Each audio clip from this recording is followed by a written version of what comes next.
Good evening, and welcome to the Monday, November 2nd meeting of the Long Meadow Select Board. We'll start with reading a statement about our participation. And I'm the Select Board Chair, Tom Lacusa, and I'll be confirming that all members and persons anticipated on the agenda are present and can hear me. Members, when I call your name, please respond in the affirmative. Mark Strange. Here. Steve Morantz. Here. Okay. Richard Foster. Here. And Mark Gold. Here. And staff, when I call your name, please respond in the affirmative. Lynn Simmons. Here. Paul Visturzik. Okay. Deb House.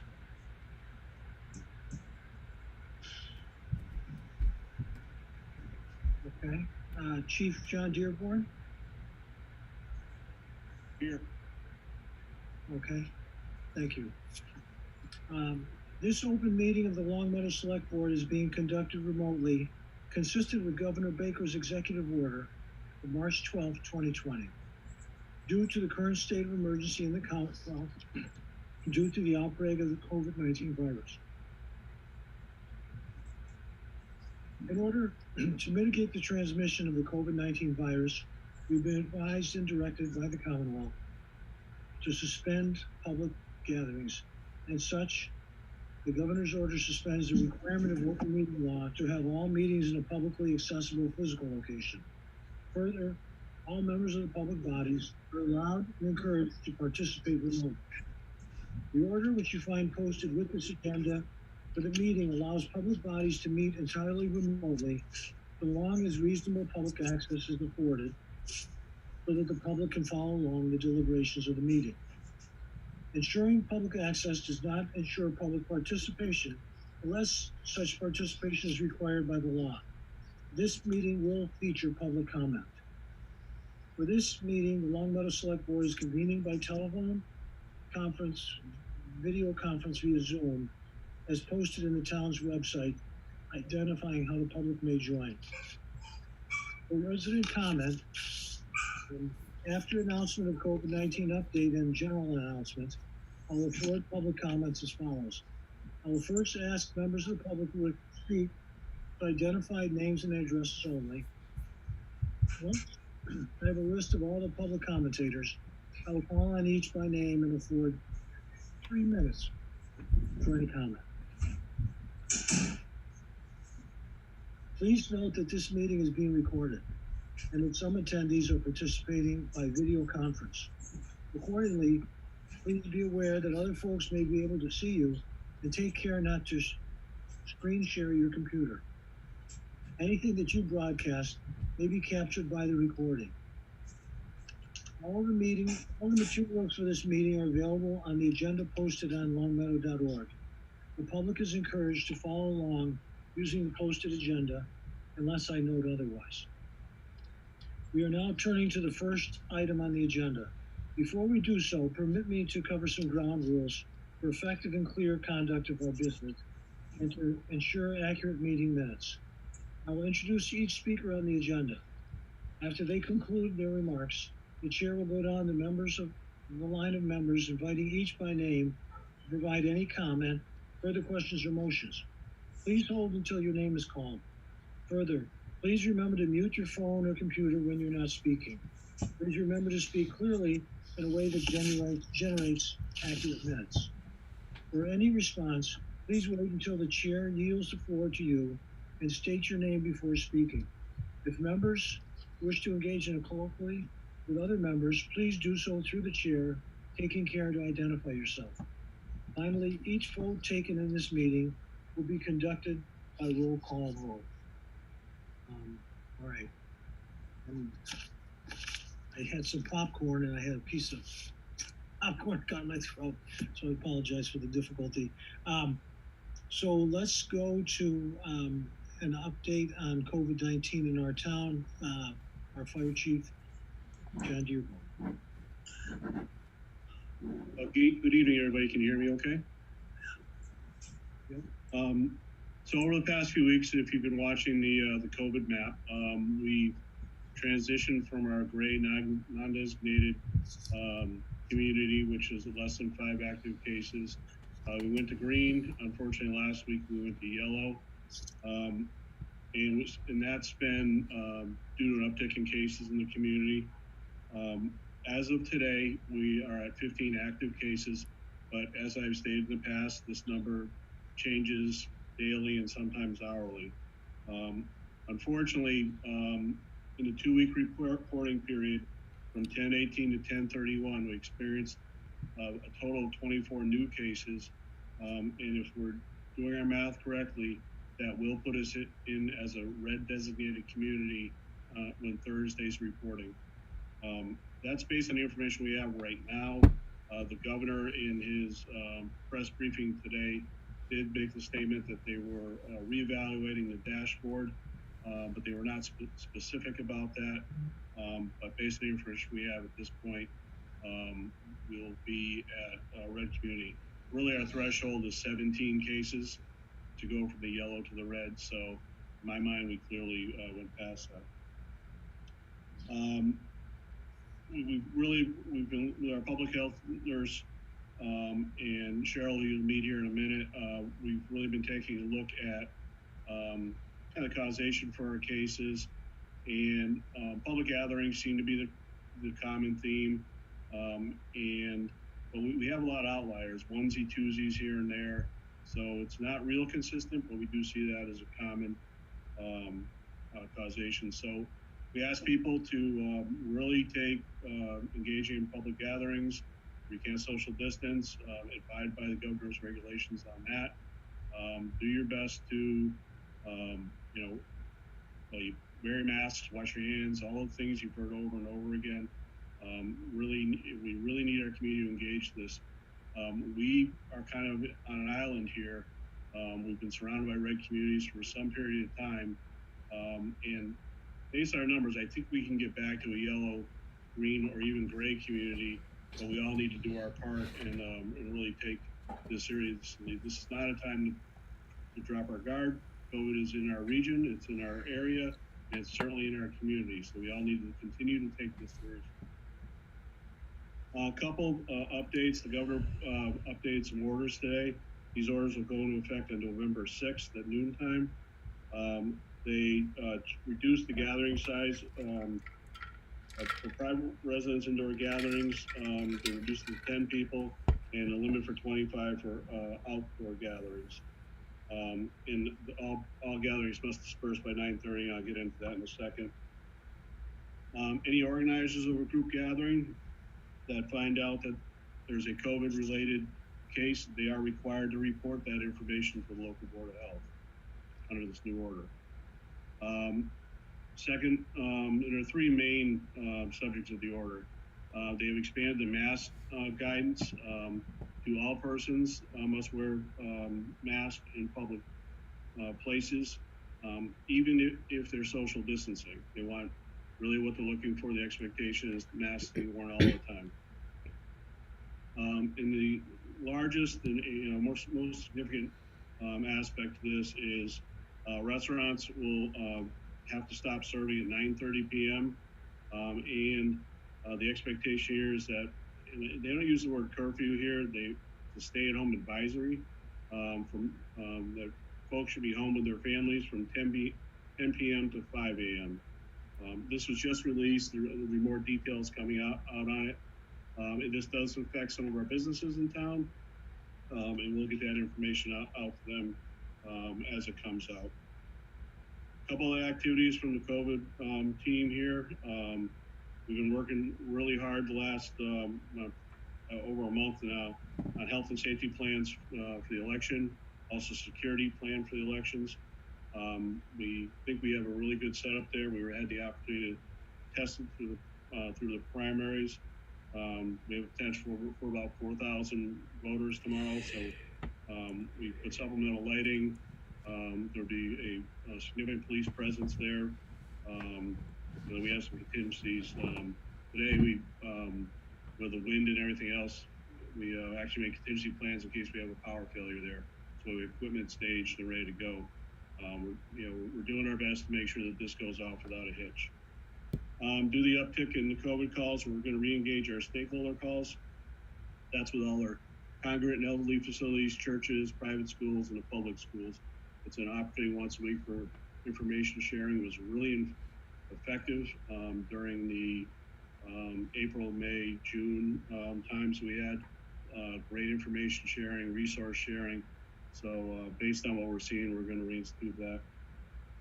You're going to see some electronic signboards go back up, similar to what we had before. We had a lot of great feedback on that. Had a lot of negative feedback when we took them down. Those weren't ours. We borrowed them. But through the CARES Act, we're going to obtain some ones. So we're going to try to do some nice weekly reminders on safety for COVID.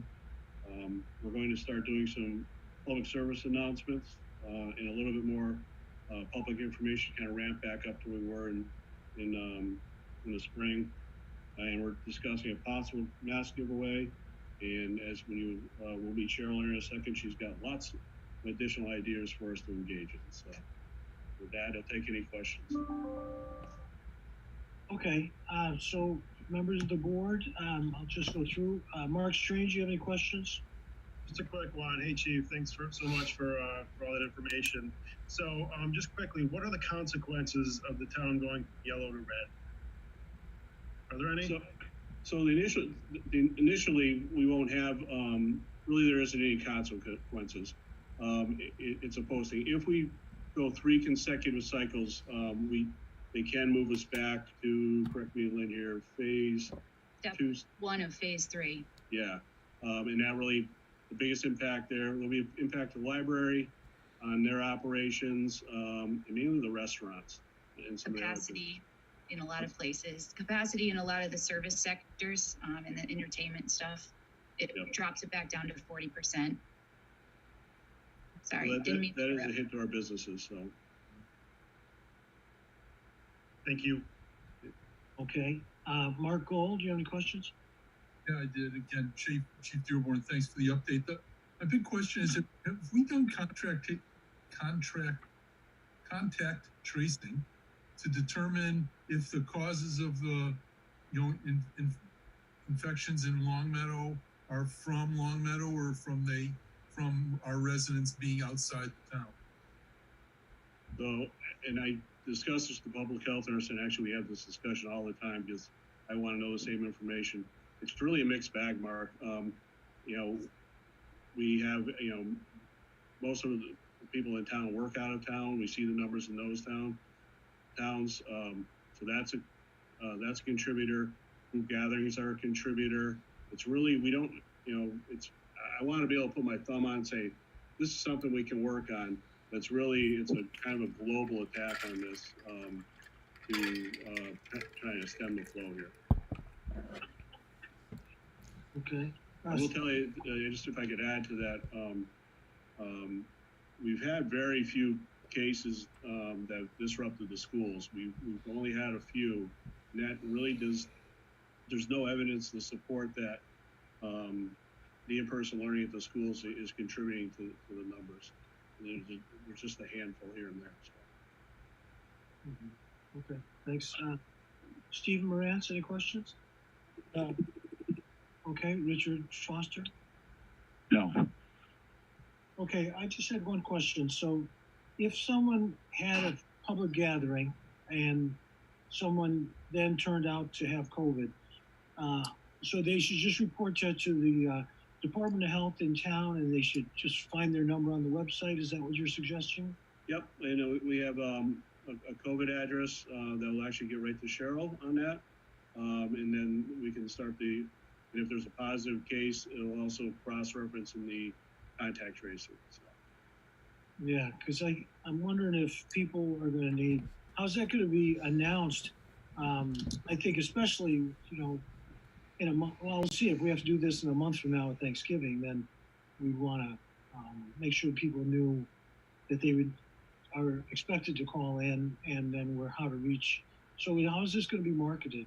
I don't know if you know. So, yeah, well, I can really, every time we've had a change in the governor's order, especially the more substantial ones, we immediately post on the town website, and we do our social media amongst all the various departments.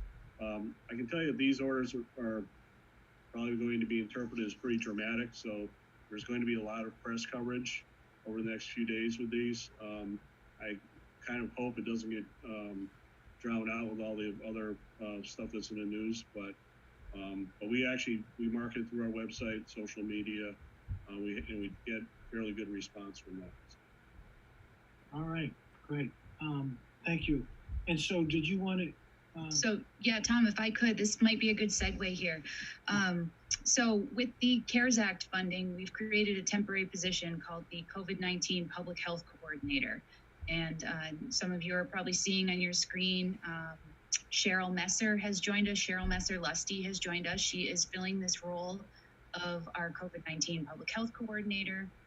You can reach her at covid19@longmeadow.org. And she is going to be a resource for all things COVID-19 related, including complaints, public education. She's helping with our signage. She's helping with some staff questions that we have related to testing or close contact or contact tracing. And she's working alongside the COVID-19 compliance officer that we had created in the late spring. But the COVID-19 compliance officer, his primary focus is really department and school based to just make sure that we're putting the regulations work in the way that makes sense for our departments and the school. Cheryl's going to have a much broader approach to all of things COVID related, including assisting residents and answering questions and providing information to them related to all the changing guidance and regulations. So Cheryl is here, and if she could maybe unmute herself and just say hi and introduce herself so you know who she is.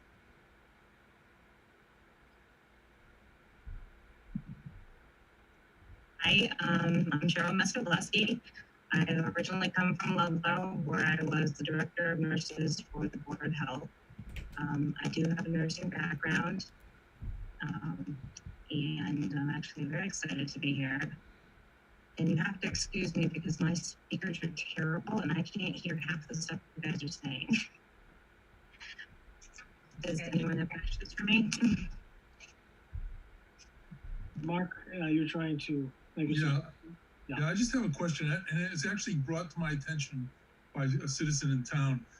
Their concern is that Thanksgiving is going to bring, and just before Thanksgiving, going to bring home a lot of kids who have been out of town in colleges and college-age students. And are we taking any, particular steps, or will we have any particular plan to address the, if you will, the influx of return of college-age kids coming back to Longmeadow who are, who may be subject to all kinds of other exposures? Sure. So Cheryl, I don't know if you can hear this and if you want to take this question, but feel free to pop in if you can. Depending on where they're coming back from, they will be subject to the quarantine, the 14-day quarantine, if they're traveling from one of those high-risk states. But if they're not, if they're within the state, then they wouldn't be subject to that. They would, however, any gathering size, unless it's of the same household, but if families are taking in friends or other college-age students that may be looking to stay somewhere over the break, they would be limited to the gathering size, indoor gathering size that the governor just decreased today. I think what Chief Dearborn was saying about public messaging and getting the word out, we're certainly going to work on that, and that will have an impact on gatherings and Thanksgiving and the Christmas and Hanukkah holidays coming up. So all of that kind of plays into what we're thinking about over the next few months. But to answer your question, yes, we expect public messaging and the outreach that we're going to be doing to impact what may be happening over the next few weeks for Thanksgiving holiday. Thank you. Okay. Any other questions from the board? Okay. Then why don't we move on to our next agenda item, which is announcements. Lynn?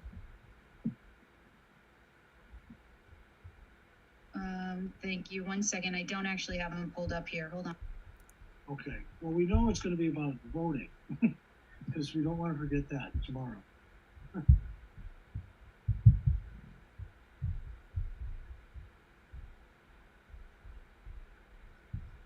We'll be at Greenwood from 7 in the morning till 8 at night.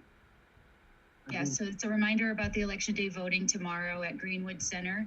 Polls are open from 7 a.m. to 8 p.m. You should have just gotten a robocall or a code red call about that a little bit ago. Hopefully you're on those calls. We had closed the town clerk's satellite office today just to help staff, give them some extra time to prepare for the election. So that office was closed today, but it will resume normal hours on Wednesday from 10 to 3. And early in-person voting concluded on Friday last week. So that's all done. And we have a vacancy on the Housing Authority. We need a resident to fill that vacancy, and any Longmeadow resident that's interested can be considered for appointment and can submit an application to the Select Board office by November 11th. And you can apply online under committee vacancies on the Select Board webpage. And the appointment is effective until the annual town election in June 2020. So that short time frame actually gives you a really great opportunity to try it out and see if you like it. Applicants are required to attend a short virtual interview with the Select Board, which will likely be conducted on November 16th at 7. That's the last update. Okay, thank you. And now we'll move to resident comments. Lynn, has anyone contacted you about making comment this evening? I don't have any here right now. If someone does want to comment, you can either raise your hand or send a message into the group chat, and then we can call on you.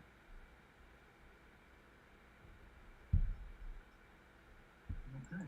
I think Mike Madsen was going to say something. Yeah, he doesn't have a photo. So, Yeah, Mr. Manson, you need to unmute yourself. Mike Manson? Yes, thank you very Yes. much. Can you hear me? Yes. Hey, thank you very much. I just want to make a comment. I was the one who asked the board for consideration. Second meter. I just want to bring the attention to a couple points. First, I want to thank the board for allowing me to speak here tonight. I do appreciate your time. I'm requesting that the select board take up the issue to allow residents the ability to have a second meter for lawn irrigation. For many years, residents have irrigation systems been asking for the ability to install a second meter. Surrounding towns around us allow this option. There's no cost to town to do so. As recently as June of 2020, West Springfield was another town that allowed their residents to have a secondary meter in their homes. I reached out to the town to see if there's been any negative impact or any complaints to that. They've had nothing to say but good things about it, especially from the residents. As a secondary meter is an accurate way to determine the amount of water that is used that does not enter the sewer system, is more equitable than estimating, because estimating doesn't account for unusual seasonal usages. Issues like snowbirds, higher numbers of loads of wash in the summer, and more showers cause the use of winter water use as an estimate of summer sewer use to be unequitable. Supporters of the secondary irrigation meters have the signatures necessary to put the issue to an annual town meeting warrant. But we're hoping that the select board, acting as the water and sewer commissioners, will authorize the residents who desire to install a secondary meter. We're asking that the select board to authorize this resident option rather than doing this through a town meeting petition to allow us to get these installed before the 2021 season. The time has come to stop estimating and allow residents to measure the water they use that goes down the sewer and not have to pay sewer charges, even with the 220 unit maximum limit for water that does not go down the sewer. One of the things I want to bring to your attention, I appreciate Mr. Foster giving the comments the last time this issue was brought up in 2017. One of the main crux of the argument is that the issue of the secondary meter has a cost that is going to be borne by the residents themselves. I don't think the board should be concerned with what a resident's going to pay to have a secondary meter in their house. If the resident can afford to have the meter and they want to do so to help lower their sewer bill for water that they're using, that should be left up to the resident. I know there's been some numbers that were thrown around online, but when you talk to other towns and other irrigation companies who can install the meter and have it put in, I think that should be left up to the resident. I think the board should allow us to have the secondary meter put in our homes going forward. So that was all I really wanted to say. I appreciate you guys letting me a few moments to talk. That was all I had to say, really. Okay, Mr. Manson, thank you very much. Do we have any other folks for resident comments? Okay, hearing none, we will move into interviews. We have a schedule here, and we'll start with Anastasios Angelidis. Tas, if you are with us, can you unmute yourself? You're on the Board of Health, but we want to move you into a voting membership. Are you with us? I am. I'm right here. Can you hear me? Great, thank you. So, are you? What do you think about moving from? Well, first of all, have you had a good experience on the Board of Health, and so, what's your reason for moving from one state to the other? I think we all kind of know that. So, yeah, it's been a great experience. It's been frenetic for obvious reasons because of the health crisis that we're enduring right now. It was wonderful to join a group that was closely bonded, had worked together for a very long period of time, and were already extremely knowledgeable. And I'm not that knowledgeable as yet. I need to acquire quite a bit more knowledge in order to fully participate in the best possible manner. There is a course which is available, which I'm volunteering to take to help bring me up to speed. There are still going to be 2 more members of the board who are not leaving, who will be important reservoirs of knowledge and guidance. And so I think it's an incredibly important posting, and I would look forward to participating. Great, thank you. Any questions from members of the board? Mark Gold? None. He's been a alternate member, so I think we know him. Okay, what's going on? Mark Strange? No questions. Okay. Steve Rance? No. Okay, and Richard Foster? Yeah, I did have a question. Okay. Good evening, Taz. You look very relaxed sitting back there. It's shaded across your face. It looks as a genuine holiday or Hollywood scene. On the board, say you become chairperson. I'd like to have your feelings on how often you feel it's appropriate for the Board of Health to be meeting in our community. Right. So we've had conversations about this internally among our group, and it's hard to answer that explicitly because there may be occasions of crisis that require very frequent meetings. But I don't see it as unreasonable to think about a monthly meeting. I think a monthly meeting, even if it's very short, in order to coordinate between the board members, the director, the nurse that will have to be, woven into the fabric of this whole scheme. So I would say monthly, but I don't think it should be rigidly monthly by virtue of its nature, what it does, and how it should be used in the community. It should be more flexible than that, so that there may be occasions where a weekly meeting, or even more frequent, depending on some unforeseen event. But it would seem to me a baseline would be, reasonably speaking, on a monthly basis. Okay, thank you, Taz. Okay. Yes, and thanks for your participation in the board up to this point, and we'll make a decision on this. But I really do appreciate you mentioning that there is a training program because we are short. We do need another member, as the town manager announced in her announcements. So we hope that folks who are listening, who might be interested in being a member of the health board, consider it. So, well, thank you very much, and we'll let you know in a couple of weeks. And next, we'll go on to the Cultural Council. Evelyn Pratt is looking for a space. There's a 3-year term available. Evelyn, could you introduce yourself? Name and address and your interest in the board. Are you here? I am here, yes. Hi, I'm Evelyn Pratt. I live at 70 Warren Terrace. We've been residence for 7 years. I'm fairly involved in the town. I run a Girl Scout troop for first graders. I have 3 children who attend school here. I volunteer at the Adult Center. I lead the quilting group, or I did pre-COVID. So I'm fairly involved in the town, and the Cultural Council seemed to be another way to kind of take the next step and be more involved. All right, great, thank you. Any questions for members of the select board? Paul, yes, Mark Gold. Yeah, Evelyn, thank you for volunteering. I guess, have you had an opportunity to speak with anybody on the current cultural council just to get a sense of the issues that they have and what you might be walking into? I have not. Honestly, I applied last Sunday, so this process was much quicker than I thought it was going to be. I did look everyone up. I looked at the Facebook and the webpage. So honestly, I don't really know what I would be walking into, but it seems to be a fairly large council. So I would hope that even coming in without much experience or a huge knowledge base on what they'll be doing, I wouldn't be influencing things too much without figuring out what I'm supposed to be doing and how I could be helping.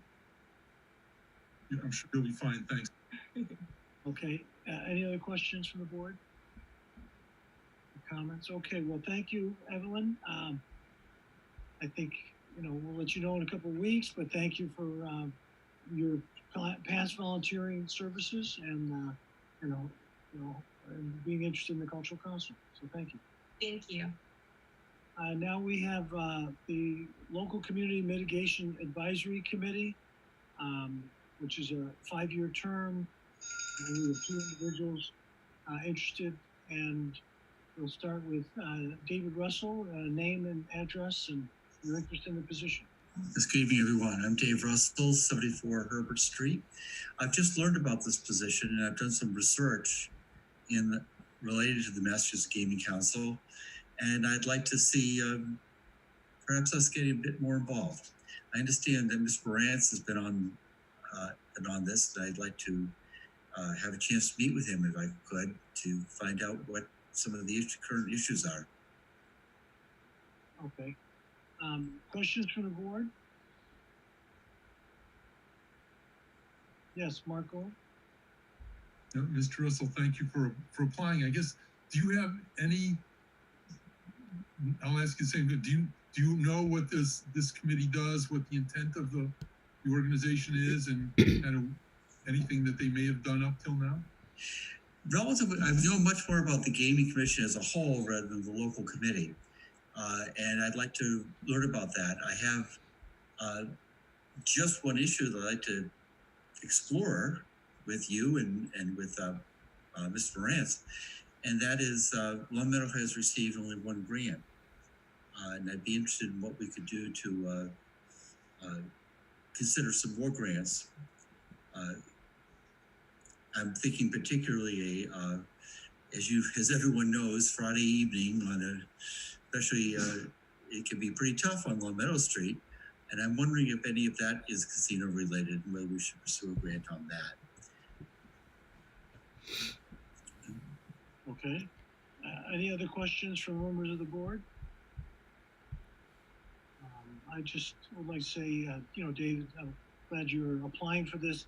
Now, you've been in academia for your career, pretty much most your career. Were you involved in many sort of group activities there? Like more than I could count. That's the life of an academic. People think it's teaching, and it's really going to committee meetings. In particular, I was faculty senator for many years on the benefits committee. I was also involved in governance. I was department chairman for a while, things like that. Okay. Well, because you're in a group, and it's good to know that you've had some group work experience bringing into that. So thank you for your interest. Thank you. All right. And our next individual is Louis Cornett, who was also interested in the position. Louis, can you give us your name and address and tell us something about why you're interested in this? I'd be happy to. Thank you very much. My name is Lou Cornett. I live at 110 Briarcliff Road here in Long Meadow. I've been a town resident for almost 25 years.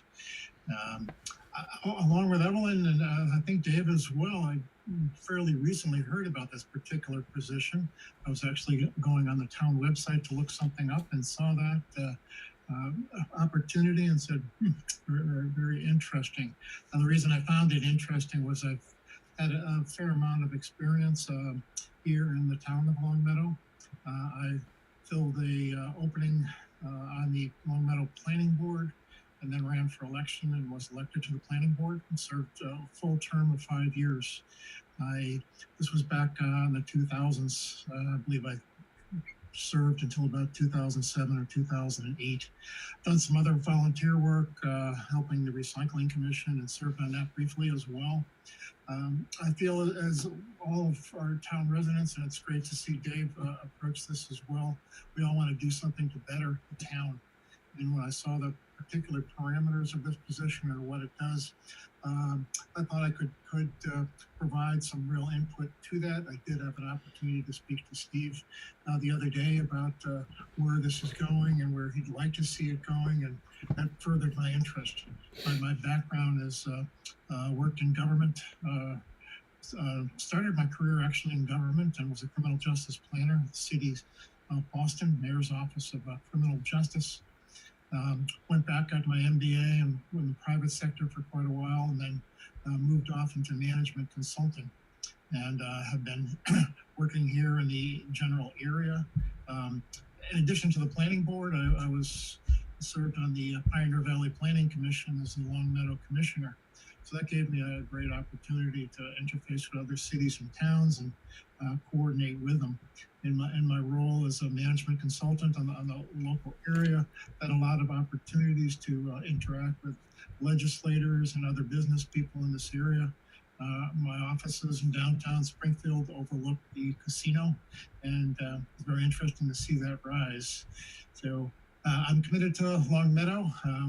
I will say, Dave, sounded very interesting to me, and I think you gentlemen, whomever you pick, will do a great job, and I think Dave sounds like he'd be a great candidate as well. So my thing on this one is basically to say I've got some good skills. I want to continue to serve the town of Longmeadow. I think it's very important. We've had a great experience being here, and I just want to give back to the town. So this came up, and I said, and wanted to explore it further and offer, if the board thinks that I'm the best candidate for it, be happy to serve out that capacity. Okay, thank you, Lou. Any questions from the board? Okay, hearing none. I guess I would like to again thank you, Lou, for your contributions to the town that you've already made, and that your willingness to step up for this office. And we'll be making a decision in a couple of weeks, and we'll let you guys know. Okay, so thank you very much. Have a good evening for you. Our work is still going. And so the next thing would be select board comments. Is there any select board comments?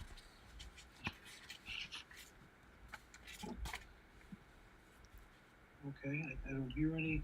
I would just have one.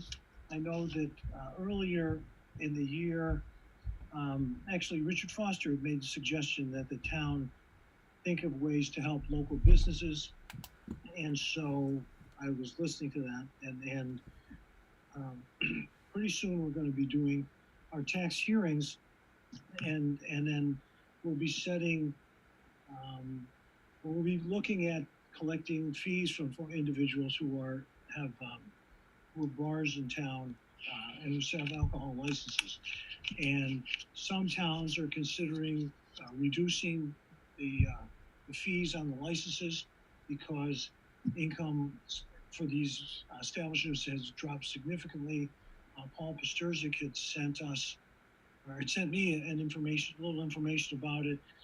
As we know, of course, liquor stores, they did not have any loss of income, but you know, restaurants in the area.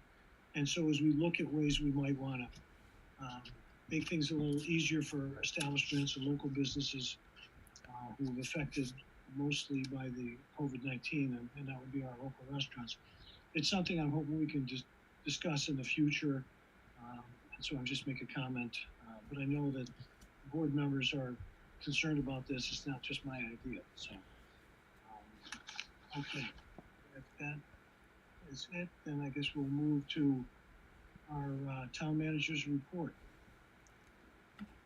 Thank you. We have retained Ty and Bond to provide engineering and permitting services for development and evaluation of a conceptual plan for the slope stabilization and the necessary permitting that would go along with it. This is to prevent further erosion and slope failure at 170 Dwight Road. This is the new DPW facility.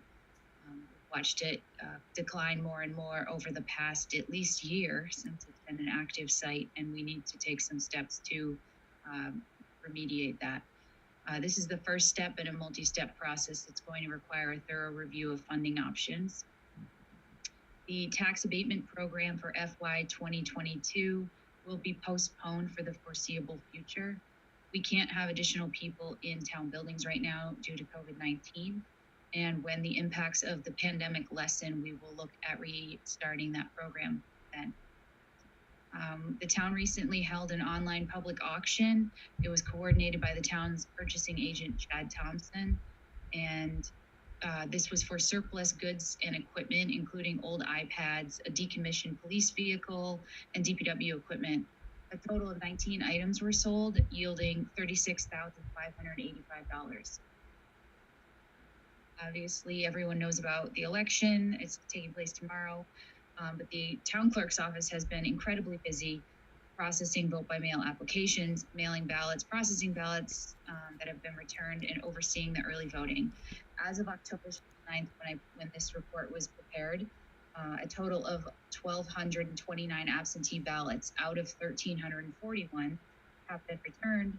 3,000 in-person votes as of October 28th had been cast, and 3,517 out of 4,274 early vote by mail ballots had been returned, which all equated to 7,746 votes cast so far, which was about 62.95% voter turnout. It was still going strong as of the Thursday when this report was prepared. So the total number of registered voters is 12,305, getting the turnout to be tomorrow if all of those people vote. Advanced processing of the ballots has started and will be finished on Saturday, which is about 6,000 ballots so far. We have done that with the tremendous amount of help from a key group of volunteers. And if you can give me just 1 second, I'm going to pull that up so I can make sure that I have their names here. Because I do want to thank them. They have been so key in all of this. We could not have done this work without them. So we had tremendous support from Bill Hallahan, Patty Ternakis, Barbara Wenig, and Cindy Garreton. They all helped by coming in almost daily to get those ballots ready to go out and mailed, and then processed when they came back in. So our health department and our Board of Health, earlier in the COVID-19 update, you all met Cheryl Messer-Lusty, who's the COVID-19 public health coordinator. You can reach Cheryl at covid19@longmeadow.org. Again, she can help residents or businesses, and she'll also help staff with questions, comments, concerns, and complaints related to COVID-19. And in other health department news, our health director, Beverly Hirschhorn, has submitted her retirement notice. She will be retiring on December 31st, 2020. The position is going to be reviewed, and the job will be posted sometime within the next week. And certainly, as we get closer to the end of December, I will want to mark Beverly's retirement with the town after so many years here and providing such a great public service to the residents in the community. That is what I have tonight for an update. All right, thank you. If the select board members have any questions, Mark Strange? No questions. Okay, Steve Morantz? No. Richard Foster? None. Mark Gold?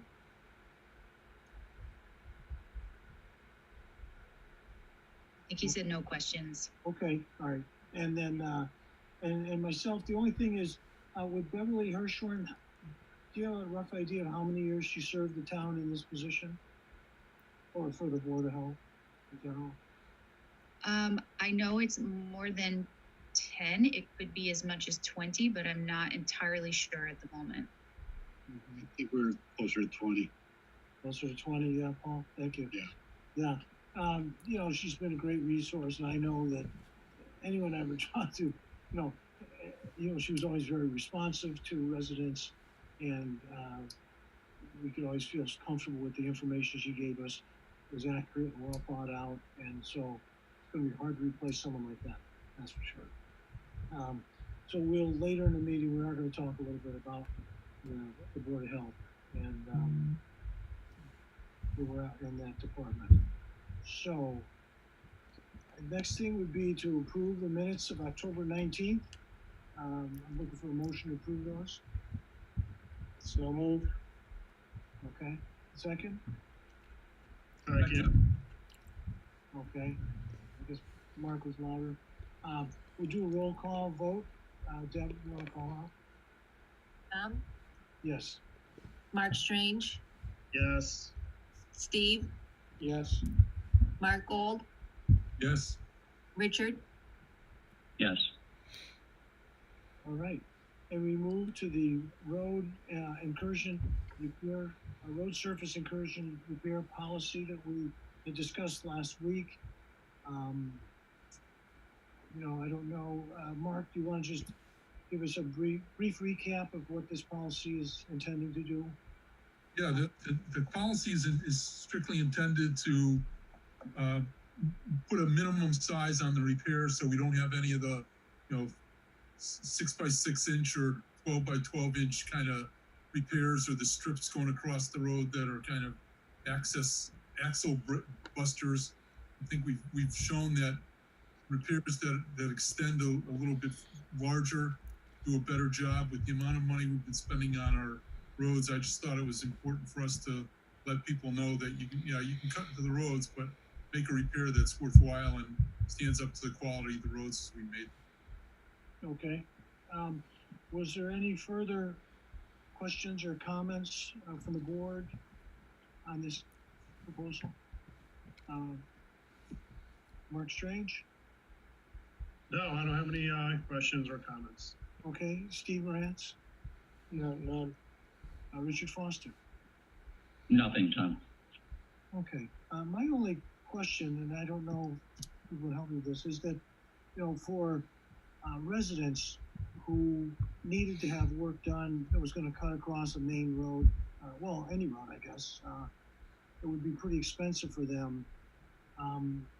Is there any way that we could make this proposal for, that if a resident had to do the road cut, that it wouldn't have to be 8 feet wide? I don't know if that's even possible to have that kind of cutout in something like this. I don't know who could answer that question. Maybe Lynn? When we looked at it, and Mario said something about it, residents generally are going from because I asked them about the water tie-ins and sewer. He said that's from the edge of the curb, so they don't usually break into the road for that. It's usually utilities, and frankly, when the utilities are doing it, for example, somebody wants new service, whether it's a new gas line or a new something like that, it's generally a gas line. The cost of that is all borne by the utility anyway. It's very rare that the resident is paying for the road repair itself. I mean, if you got to replace the water line to your house, you're really worried about the copper line that's going from your house to that cutoff valve. That sounds reasonable, because that was my only concern. So I guess the next thing would be then is to look for a motion to accept this proposal. I'd like to make the motion that we accept the policy on road surface incursion and direct the DPW to put that into effect. Okay, do we have a second? Second. Okay. And Deb, will you take a roll call vote? Tom, Yes. Mark Strange, Yes. Steve, Yes. Mark Gold, Yes. Richard, Yes. All right. So we'll move on to the fall town meeting postponement. you know, I saw in the paper that Hamden had their meeting on Monday, and I was thinking, if only we could have had ours, but, you know, it was, we did have to postpone it due to the rise in COVID, and it's probably a good idea.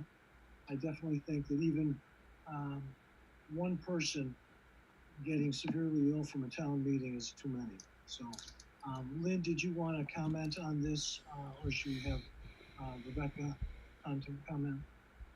You may want to start with Rebecca, and then I would like to just ask you about the public safety official designation that I would ask you to take a vote on tonight. Okay. It's just an administrative process. Okay, so Rebecca, would you tell us a little bit about the postponement? Because I know that the board probably hasn't heard the whole story. Not that it's that interesting, but. Sure. Well, on Thursday evening, the 22nd of October, I was in a meeting with you, the chair, with Lynn Simmons, John Dearborn, and Beverly Hirshorn. And we discussed the COVID cases that were rising in our town. And we thought that given the high likelihood of us turning to yellow the next week, which in fact happened, given the fact that we are the community that is surrounded by other red communities, given the fact that it's increasing, the trend is going upward, it would be prudent to avoid having people gather in an indoor location. And so because of the Chapter 92 special acts of the Mass General Law, moderators are able, with consulting with the select board, with the public health and safety officials, to declare a recess and continuance, which is essentially a postponement of town meeting until the conditions warrant a safer meeting. The declaration is only good for 30 days. And so that's why the declaration that was posted, it states November 17th. However, I intend to issue successive declarations because I don't imagine that we will be in a better place in terms of the health conditions on November 17th. And so I do anticipate moving for successive declarations of recess and continuance. Okay. It's just a prudent thing to do. All right, thank you. And so the select board, we haven't had a chance to discuss this at all. So I'm just going to ask folks what they think. Any comments, Mark Strange? Yeah, I agree, and I would use the exact same word that Rebecca used, which is prudent. And mimicking what you had said, Tom, you know, my thought is, if one person got ill, severely ill from a town meeting that we put on, so yeah, I fully support this decision. Not an easy one, but one that had to be made right now. Okay. Steve Morantz? Yes, I would agree. My only question would be in terms of financially for the town. I know the fall town meeting usually doesn't make major financial decisions, but yeah, is anything being put off that really probably should not be being put off? Maybe Paul is a better answer that question, but I'm a little concerned about our fiscal ability to continue throughout the year with not having this town meeting. Okay, that's a question that's come up. And Paul, do you want to address that? Certainly. There were a couple of accounts that were funding or supplementing funding some operational accounts. One being the legal services account. We're going to have to watch that. We're in the midst of going through litigation with the DPW. It's something we're going to have to watch. The forestry account was going to get a supplemental appropriation for all their services that they provided with the August storm in their townwide cleanup. They're going to have to certainly curtail some of their operations in the long run until we can get to into the May annual town meeting, hopefully. And then we also have to watch the last account, an operational account, was the influx of the COVID related issues and involving personnel in the HR department where we were asking for money. So we will have to kind of curtail a little bit there also.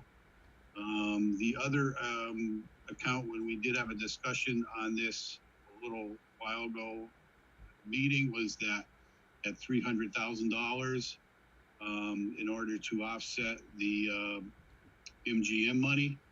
The MGM money will now have to remain in the tax rate calculation. Again, if we get it, we get it. If we don't, we don't. I mean, the actual numbers coming in, it is just a budget account. The actual numbers coming in are not going to change. But there are some minor little things that it will disrupt. Nothing major. Like I said, we do have to watch a couple of those operational accounts that did not get their supplemental appropriations last week. Okay, Steve, does that answer your question? Yes. Okay. Mark Gold?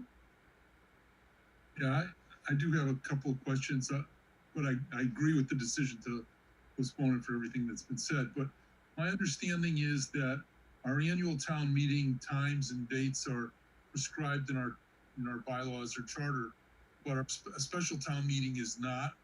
And so the question is, is it possible, and might we consider looking at a, Saturday afternoon or Sunday afternoon, that we can do it during the day if we can get one of these long range forecasts that looks pretty good, only so that we can knock off a bunch of these items and hold it outside. Because it otherwise we're going to end up postponing. We're not going to have an indoor meeting probably until the annual town meeting comes again, and we'll do it outside, or we're going to have an outdoor meeting in March or April. And I'm just wondering, we always get a January thaw kind of thing, or maybe even a November, December thaw, if we might want to look at that. And so, Rebecca, have you looked at that for a special town meeting? Thanks, Mark. You're right that an outdoor meeting would be the preference. And yes, we can have it on a Sunday afternoon. There are other communities that have started at 9 a.m. on a Sunday. It might be a little bit too early for us, but I do think that having a weekend session would make sense. We'd have the daytime light. In terms of a January thaw, maybe I'll pay attention, but to me the primary conditions are the public health conditions first and foremost, followed by the weather. And I know Chief Dearborn is very knowledgeable about weather conditions as well. And so every month that we would have a recess and continuance, we would discuss a variety of factors. Okay. And Richard Foster? No comments. Okay. And I would say that it may look like you would have to have a 2-day town meeting in the spring in order to cover everything on the agenda that was pushed back from the last meeting to this one. I guess the last thing is I would like to comment on the courage of Rebecca Townsend, that we have not had to make this kind of a change to a town meeting probably in the history of the town. And, I can't say that I didn't ask her a lot of tough questions, but she stuck to her guns and persuaded us all to move forward and protect everybody. And I just want to thank you, Rebecca, for your courage. All right. And as we move on, we have... well, Tom, related to that, is the requirement that we send the letter, the declaration and recess of in continuance to the Attorney General's office. And part of that is that the letter is signed by the public safety official designated by the select board. I have the letter prepared. I have had Chief Dearborn as the person that I would suggest sign it, as he is the emergency management director. And I'm looking just for the select board to take that action tonight, because we will likely need this letter going forward for the next few months. I'll move that we designate Chief Dearborn as our public safety officer to sign a declaration to the state postponing our special town meeting. Okay, a second? Second. Both places, I'll let you figure out which one, Deb. Okay. And should we take a vote, roll call vote, Deb? Tom, Yes. Mark Strange, Yes. Steve, Yes. Mark Gold, Yes. Richard, Yes. All right, great, thank you. And Lynn, that's it for this item, right? Yes, that's it. Okay, and Could I just finally offer my appreciation to not only the select board, but the town manager, Chief Dearborn, Beverly Hirschhorn, and finally all this town staff who went to extraordinary lengths to plan the special town meeting right up until the last day. Their work was not for naught, and I do sincerely appreciate that very much, and thank everybody for the patience that they have. all right, thank you. All right, so we move on to our next thing, and we had taken a vote in the past about having a health services intermunicipal agreement with the town of East Long Meadow, and that thing has been dragging on quite a bit. So we put it back on the agenda, the idea of rescinding the vote. And so I would have Lynn just give us an update on what's been the holdup with this agreement since we voted to do it. Sorry, thank you. Yes, so this has been on the table for discussion for a very long time. And in June, you all took a vote to approve the IMA, the intermunicipal agreement, to explore a health shared services arrangement with East Long Meadow. That time frame was also being discussed at the East Long Meadow Town Council level. They actually had a meeting on it the night we held our annual town meeting, which was June 23rd. They postponed any further discussion on it until August. And then it never came back up over in East Long Meadow. The Board of Health there really wanted to see this happen. And unfortunately, it hasn't really picked up any traction there. And now with the resignation or retirement notice of Health Director Beverly Hirschhorn, and given the fact that we're so clearly still in the midst of this pandemic, I would like you to rescind the vote that you took for the intermunicipal agreement so that we can put that away for a while and I can pursue rebuilding the health department while we have a vacancy that's coming up. And I would like to take this off the table because I don't see this happening with East Long Meadow anytime soon, and it wouldn't feel right to adopt something or put something into place that may take a year or two without a fresh vote on it. So what I would like is, if this were to ever come up again, maybe with another community, that I would bring it back to you for a full conversation at that point, and then start the process then. But essentially, I'm asking that you rescind the vote tonight and we take this off the table and I move forward with rebuilding the health department internally. Okay.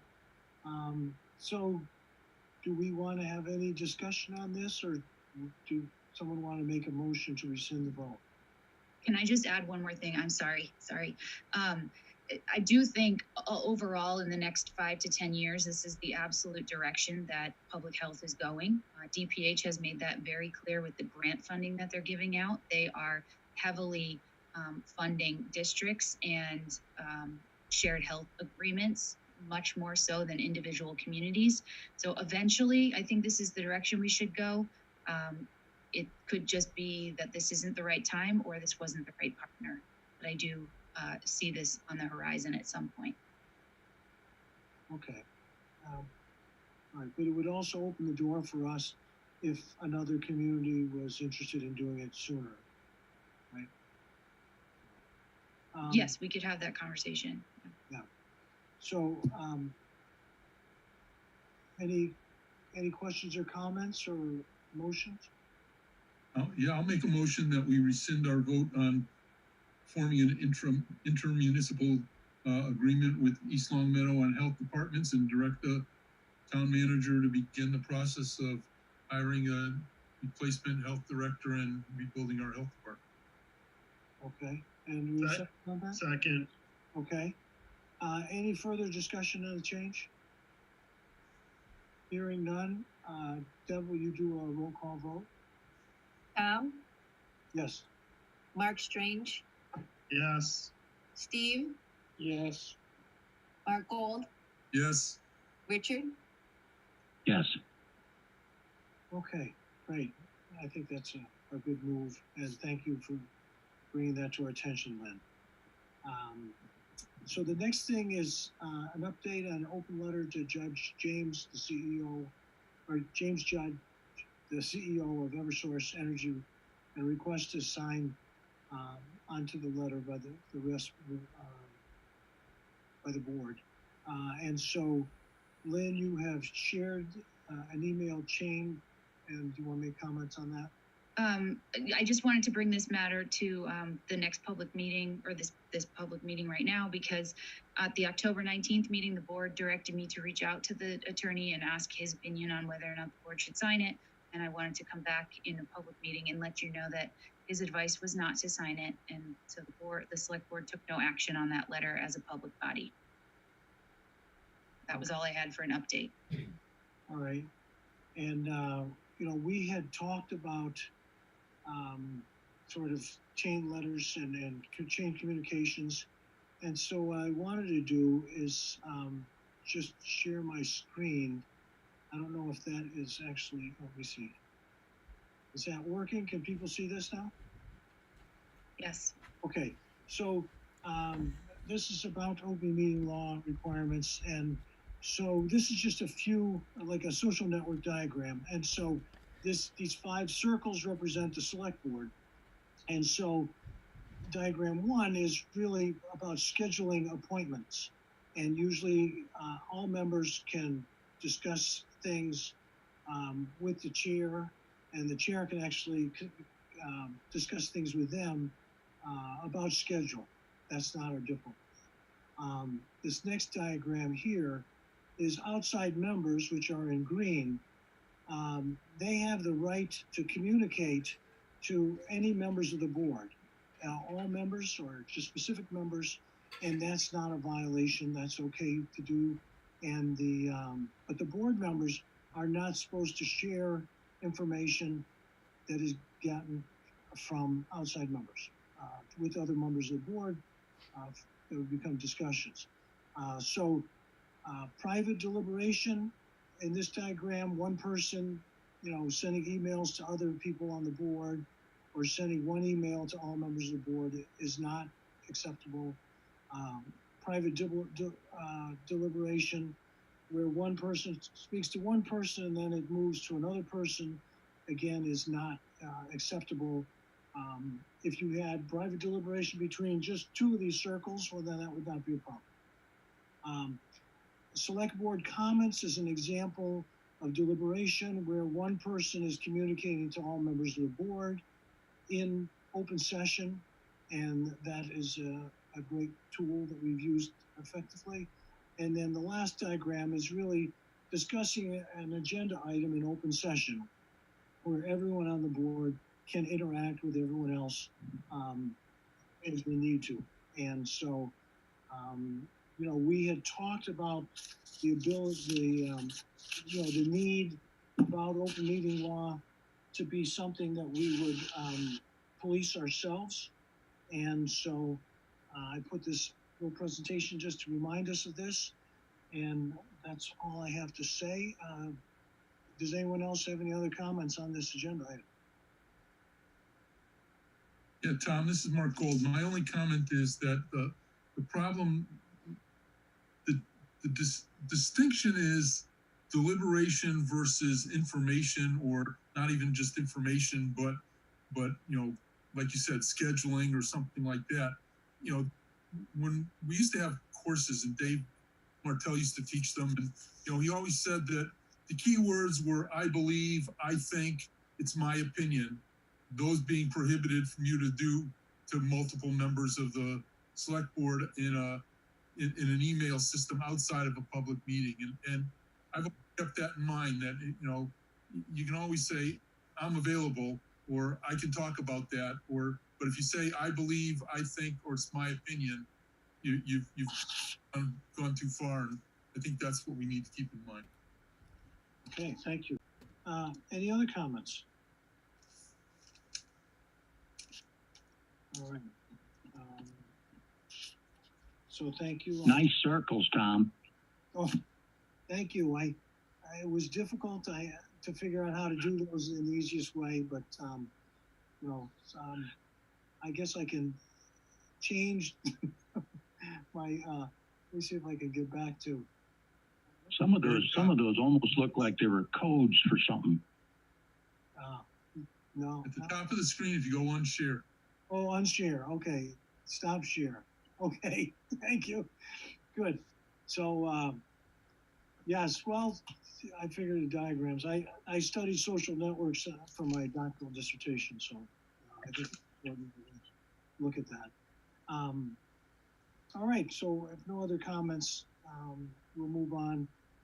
And the next thing is to look at new business and our quarterly investment report, which I know that Cheryl loves making. And is she here to do this today? I don't believe Cheryl is here, so I can run through it very quickly. Okay, Paul, thank you.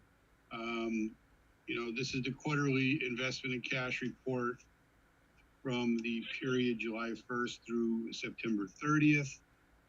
We are following all the provisions within the investment policy at this point in time, fully taking advantage of one policy amendment that we made a few years back, and then that was allowing a higher threshold at certain banks from 8 million to 5 million, where we had bond proceeds.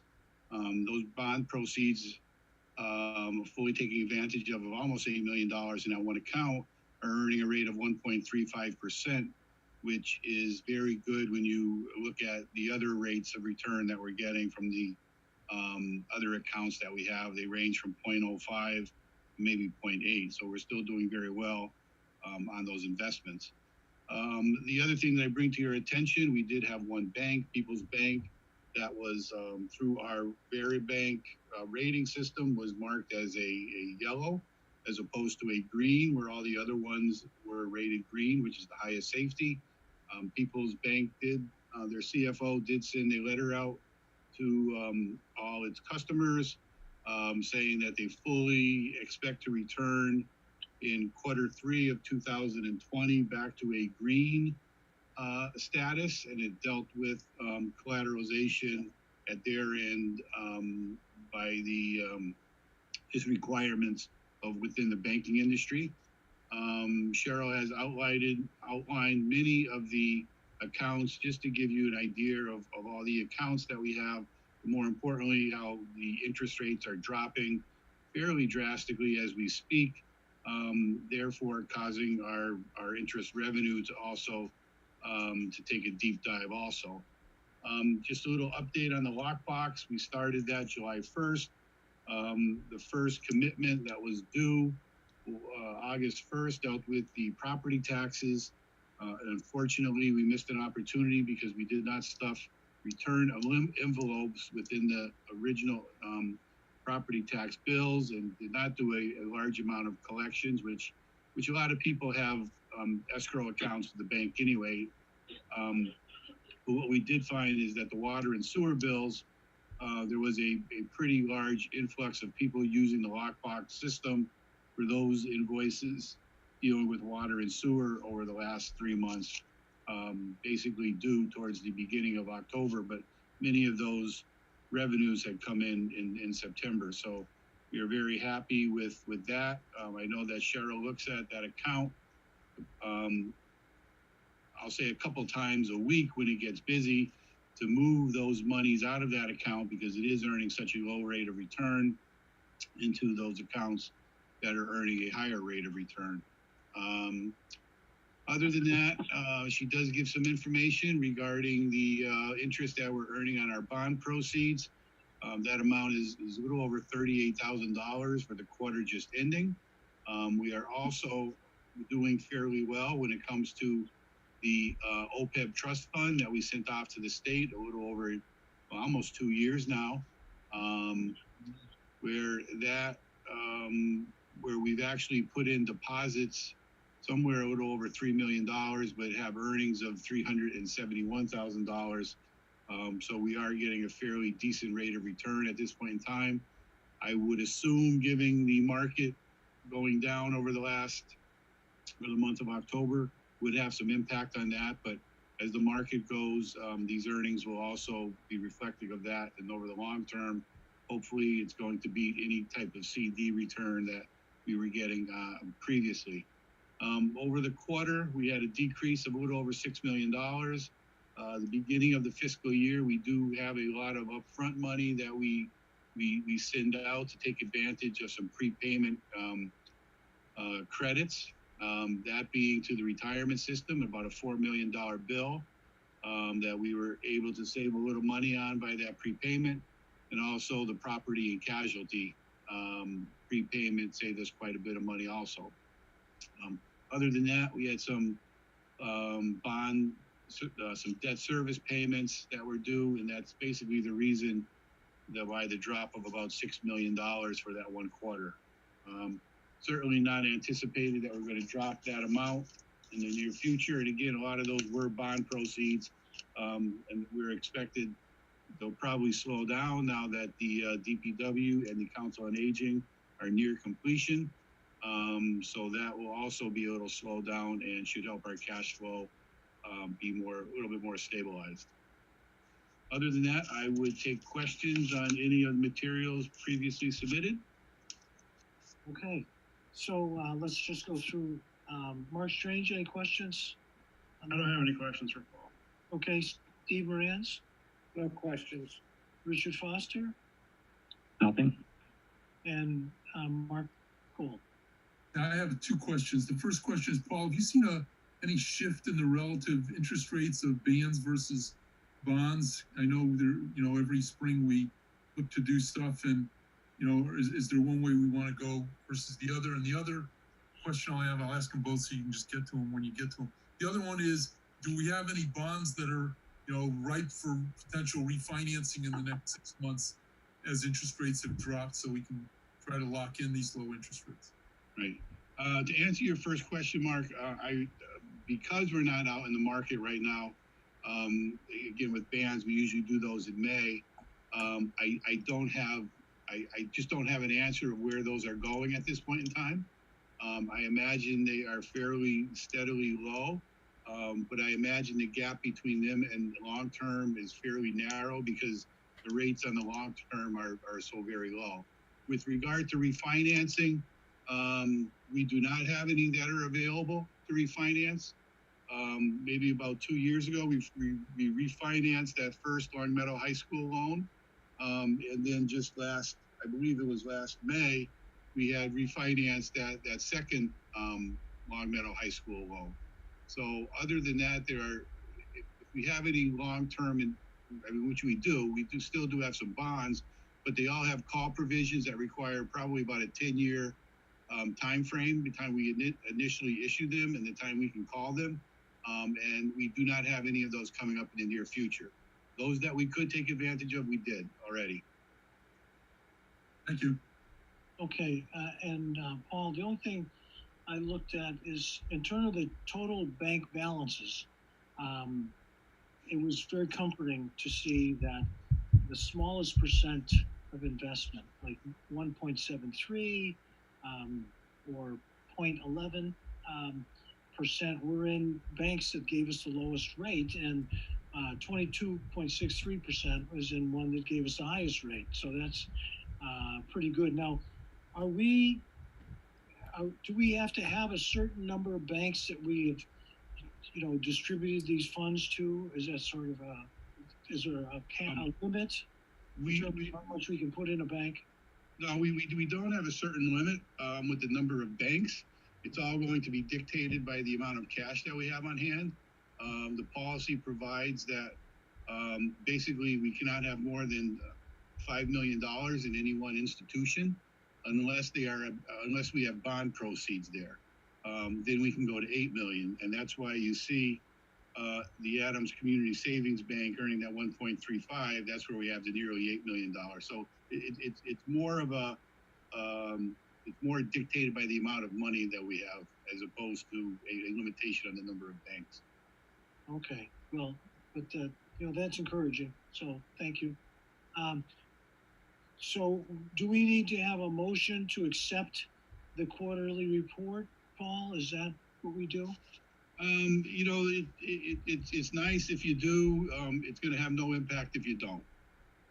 Okay. And then saving, well, I think we've done in the past.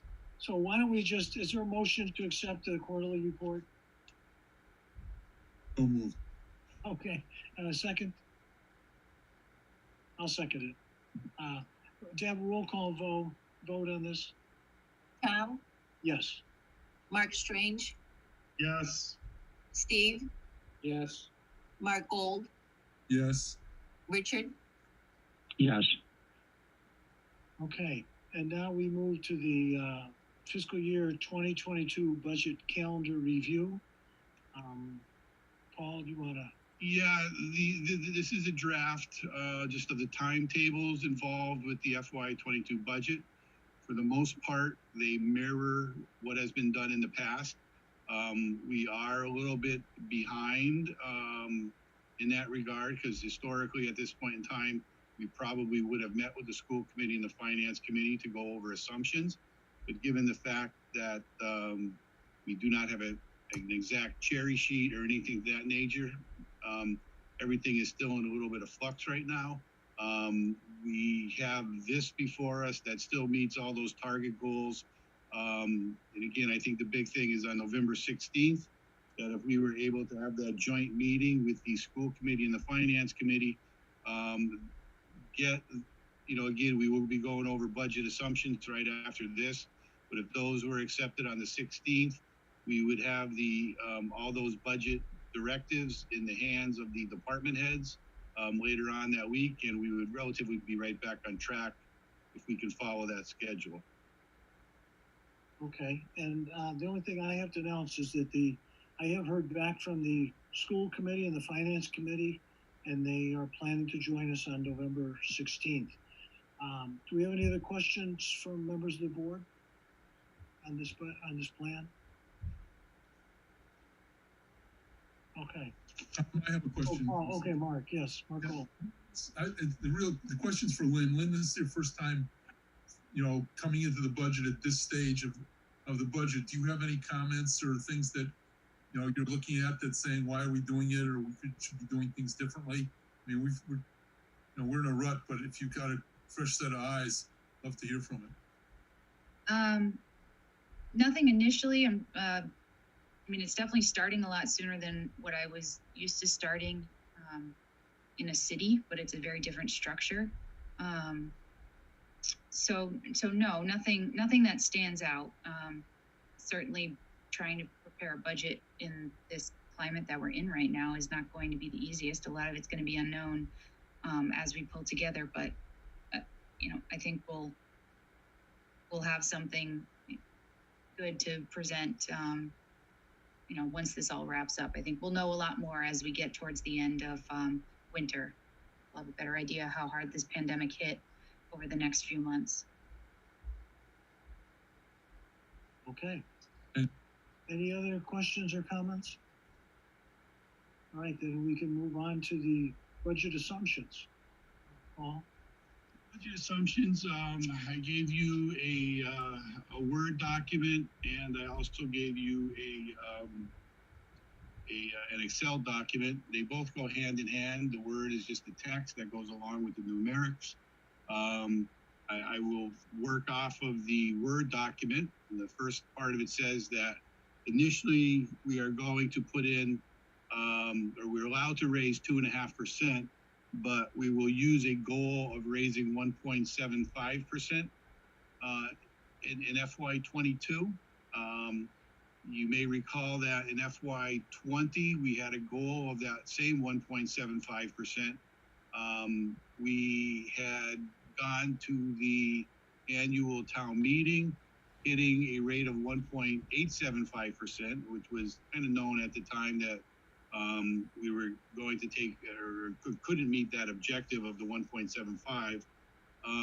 I honestly do believe, as we get into the numbers, I will show you that we're going to be a little bit shy of that 1.875 in FY21. But the allowable amount at 2.5% would have been, $1.28 million. And again, that is probably shown, or that is shown on page 2, where all the detail is on the revenues.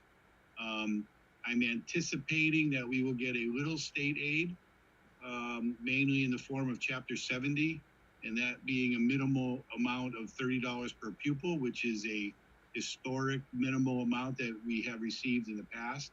I'm just keeping my fingers crossed that that amount will come true. Our local receipts, for the most part, are stagnant. I really have no increase built in there at this point in time, with the exception of the stormwater fee money within the enterprise fund. That's about the only area that's going to go up. A little bit on the ambulance also, but for the most part, those are fairly stagnant. New growth I've estimated at $125,000. Historically, it's been in $150,000 has been the starting point. FY21 new growth is not yet complete. In the numerics, you'll see that I have $145,000 in there. I am told that that number will be in maybe $165,000 plus. So FY21 will look a little bit better. The biggest thing also on here is with the revenue assumptions is I'm assuming that we will not use any reserves to balance out the budget. I had already mentioned the stormwater enterprise funds, and the schools are not anticipating any major upticks or declines when it comes to the special revenue funds. Had a conversation with Tom Mazza earlier today just to confirm that, so that is confirmed. With regard to the uses, historically, I put in a 3% increase to cover the wages, and that 3% would cover both a cost of living increase that are built into the many of the collective bargaining agreements, and also the step increases that many folks within those collective bargaining agreements are also entitled to. I put a small 0.5% to cover inflationary for other ancillary expenditures. Employee benefits goes up a variety of percentages. I've put in 8% for the retirement assessment, 7.5% for health insurance for employees, 6% for health insurance for retirees. I'm sorry, liability insurance was 7.5%. Health insurance was 6% for employees and 5% for retirees. The Medicare amount, which our matching share, is a 3% increase just to match the original one on their uses. And then I've level funded OPEB at $500,000 at this point in time. And that discussion will be had a little bit later once we get to the policy. The total increases overall just for health insurance is nearly $680,000. Our debt service will go up about $500,000 by itself, mainly to cover the debt service on the DPW and the adult center. There is also some new debt dealing with the LED lighting, the capping of the landfill. All those are all inclusive of this, but overall, there's a $525,000 increase to the debt service. I mentioned the OPEB trust fund at $500,000. I have built in a contribution into the operational stabilization fund of $250,000. and utilizing a 3% of net general fund revenues. I have anticipated that there will be just over $1.9 million going towards the capital projects for the next round of capital appropriations next spring. When you put all that together, you look at the numerics and you look at page 1 of the numerics, you roughly have nearly a $900,000 shortfall. That includes the target amount of $373,000, which would be the 1.75 of the 2.5%. It's that reduction. But again, that's kind of just what the numbers are dictating at this point in time. I've said this in the past, and I'll say it again. These are historically what have been conservative numbers. Certainly FY21 with COVID, everything changed around. I would anticipate that FY22, we're going to be in the same type of arena. That while I think these are relatively conservative, one never knows what's going to happen with any of these revenues because of this COVID pandemic that we're currently involved with at this point in time. I do want to bring your attention to the FY21 budget. We did have a target that we were wanted to maintain a $311,000 of unused levy capacity. As you can see, I'm short at this point in time by about $113,000 of that. That's mainly because of drop off of our interest rates, where last year we had collected nearly $250,000 worth of interest going towards operations. That number is now estimated at about $80,000 that we're going to collect. So that did have some impact.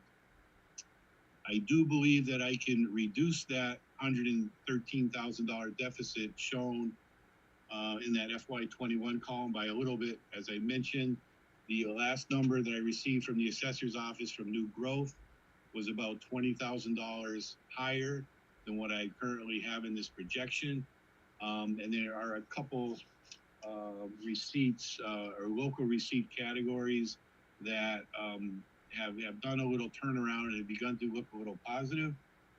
One of those is directly related to Chad Thompson's auction, where we received $35,000. Those departmental revenues, I could probably increase a little bit to offset some of this. And I think the other category that I'd be looking at, unfortunately, is penalties and interest on late payments are coming in a little bit higher than anticipated. But I do not believe that I can meet the $311,000 goal when we go to set the tax rate. I imagine we're going to be in the vicinity of about $250,000, which would be almost equal to where we were in FY20. So I just want to make the selectmen aware that I don't think that I can meet that goal of $311,000 of unused levy capacity. Okay, all right. Well, thank you, Paul. Any questions from the select board? Mark Strange. Not right now. It takes some time to digest this. Okay. In the coming days. Question Okay. I have one. Steve Morantz? I'm in the same position as Mark Strange, so I will hold off. Okay. Richard Foster? No, Tom. Okay. And Mark Gold? Yeah, just a question for Paul on the revenue side. Revenue side being tax revenue based on property values. We're going through our, 1/5 of the town every year being revalued, and I was just wondering when we're going to see the impact of that, and more importantly, what the impact of that's going to be. I think we saw some impact of that in the prior years, Mark. Unfortunately, that process has been postponed because of the pandemic at this point in time, and we have not. I think we were in precinct C, where we should have been. However, as much as we got the permits and everything like that in, we have not gone and knocking on doors and trying to get into people's houses because of this pandemic. So we're going to end up a little bit behind at some point in time. And I would probably need to find out further what intentions the consultant has on getting that done, or how he plans on getting it done. But, you know, truthfully, it's going to be very difficult to enter folks' homes, you know, during this time. Yeah, no doubt. Okay, thanks. All right. And Paul, you know, we've had a lot of reduction in terms of different programs, like we're not doing the child care center and after school programs and so forth. And how does that play into the budget when we've had a reduction in services? Well, for the most part, like the daycare program, the revenues offset the cost of the services. Okay. So going into FY22, you will have no impact because they're both sides going to be washed equally. What's happening in FY21, and you know, again, you may recall that there was a warrant article to reduce the daycare salaries for FY21 by, I believe, $182,000. We're going to have to raise that money. We're going to have to raise it through revenues, which is, again, one of these other reasons why we're not going to be able to meet this goal.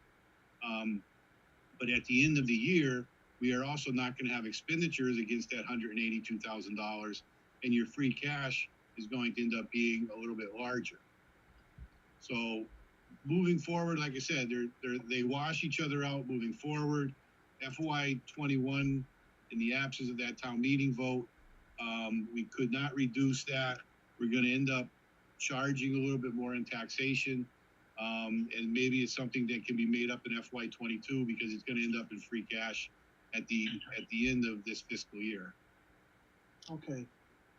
Marco, another question. Yes. Yeah, just so Paul, I understand everything you just said, but you know, one of the things we were going to do at our special town meeting was put more money into legal fees. Now you're saying we may have money in child care, you know, in the Parks and Rec revolving fund. What does it take to move? I know you can't just do stuff, but what does it take to move things outside those sections to make money available from one to the other, so that we meet the needs and we don't end up with, you know, I mean, overtaxing people and ending up with $300,000 in free cash or worse than free cash? Well, we've always matched the revenues that were transferred from the revolving fund against the expenditures that are in the general fund. We made an appropriation for the daycare this year of, let's say, $200,000. We've only expended $17,000. And again, that was the rationale for reducing that appropriation. I don't believe we can really charge it would wipe out the revolving fund if we transferred that $182,000 into the general fund. It would literally wipe them out, and they would not have anything left in their account to run their other programs that are ongoing. But aren't we raising that $182,000? Because it was a raise and appropriate for that, wasn't it? We absolutely are raising it. Yes, we are. So the question is, why can't we raise and appropriate that?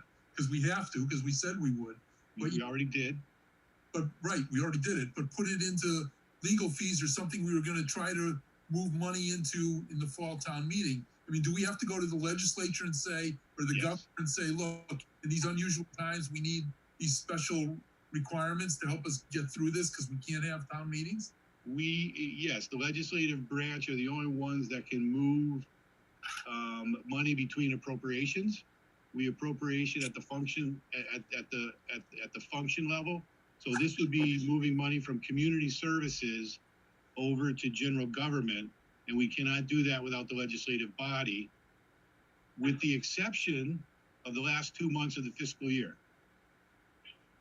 So we cannot do anything without town meeting approval at this point in time. Our hands are tied. But we could do it the last 2 months of the fiscal year. We could do it the last 2 months of the fiscal year, and you know, hopefully we'll have an annual town meeting. We can let the annual town meeting take care of it. Absolutely. You know, either way, it's going to end up in free cash, whether we when we make those supplemental appropriations, whether we're transferring internally from the daycare, we're not going to use free cash, or whether we use free cash, then it's just the daycare money that's going to turn into free cash. So it's going to come out to be the same either way. But again, we need town meeting approval to do it at this point in time. I was just thinking that if we really do that, we're not gonna have a special town meeting for a while, maybe we go the legislative route, and if you have a recommendation, we can do that, because it's a shame to raise $180,000 in taxes that we don't need because we shut daycare. Mark, when I say the legislative group, I mean the legislative branch, town meeting. I don't mean going to Boston. I mean town meeting is the legislative branch of government. They have the power to make transfers and appropriations. Right, I understand that. I'm just, if the governor can't bypass that, allow us to bypass that this year, if we're not going to have a legislative session. Well, it would be good if the governor loosened up the strings and we could do that, but it's not been done yet. Thank you. Okay. Well, Paul, thank you for your presentation. Is there any other questions for Paul? All right. So that's our budget calendar, our budget assumptions. And again, our next meeting on the 16th, we'll have a joint meeting with the school committee and the finance committee to sort of get things moving. All right, the next thing is we, as in a process of trying to make all the changes for improvements to the town, we have 4 different policies: a capital improvement budget policy, a capital improvement policy, and then a stabilization fund policy, and a draft of an OPEB funding policy. And I wanted to just take a look at these tonight, so we can begin to, maybe make some votes about accepting these. Some of this is just make adjustments in language. And so we all have received a copy that shows the changes in a blue highlighted. So for example, capital improvements, the town would develop a minimum of a 5-year plan for capital improvements as an example.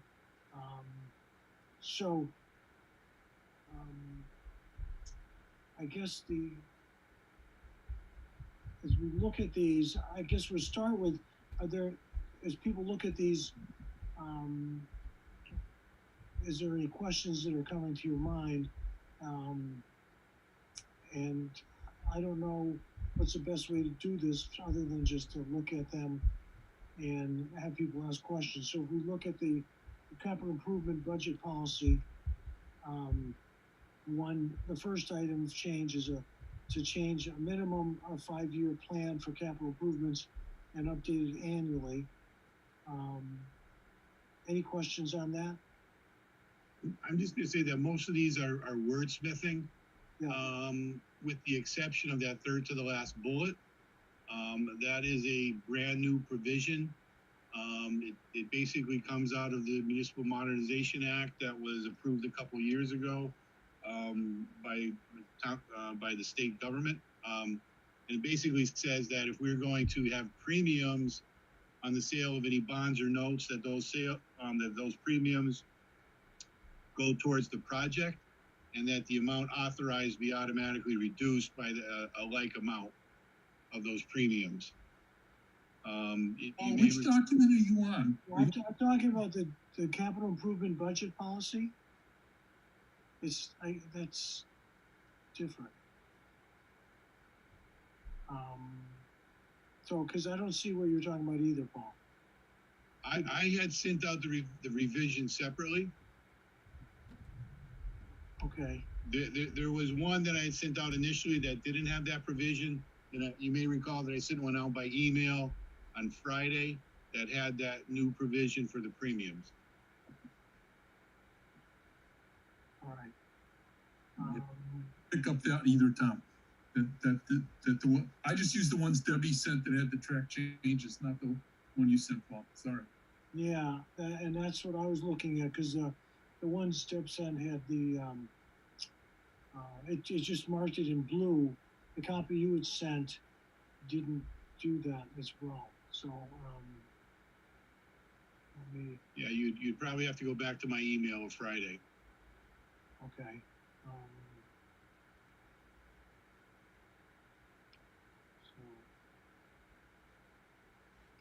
revised policy.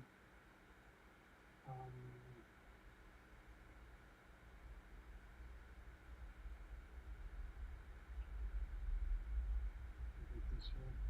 All right.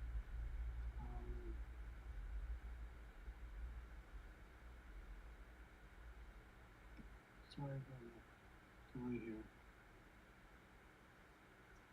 So this, okay, yes, here. So and this is, yeah, again, so hopefully people can find that. I could share my screen, I think. Let me do this.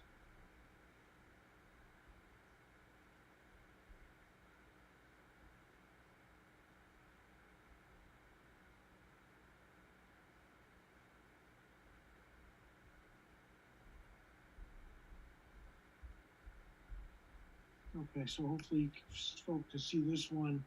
So the the beginning is a minimum 5-year plan.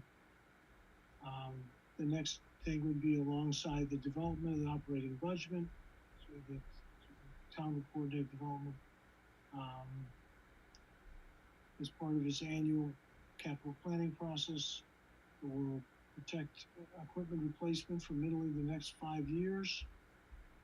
And then the section that Paul is just saying that any premium received upon the sale of bond or notes less the cost of preparing, issuing, and marketing them, and any accrued interest on the delivery of the bonds or notes should be applied to the costs of the project being financed by the bonds or notes, and the amount authorized to be borrowed for the project should be reduced by a like amount. Does anyone have any question about what that actually means? We have Paul here.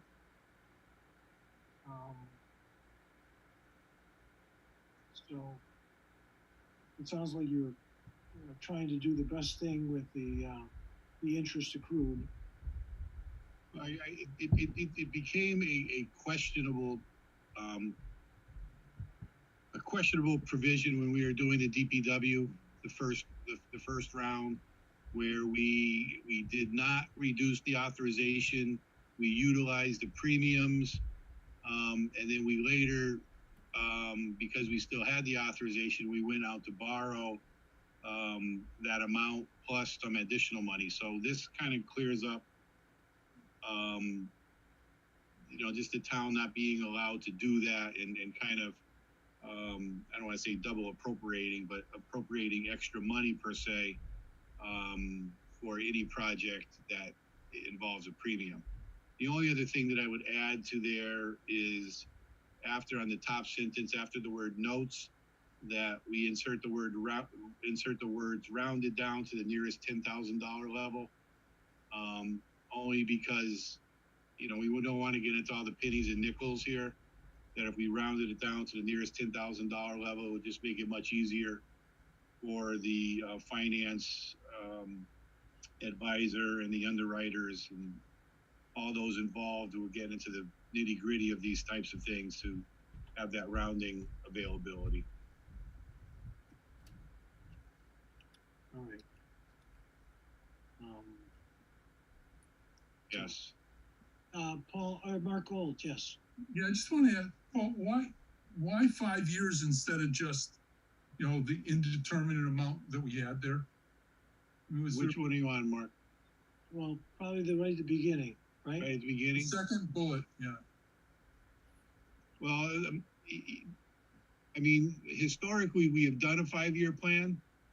I just want to say at a minimum, because it just adds a little bit of clarification. Prior to that, it says we'll develop a plan for capital improvements and update it annually. So this actually puts a minimum on the amount of number of years that we're planning for.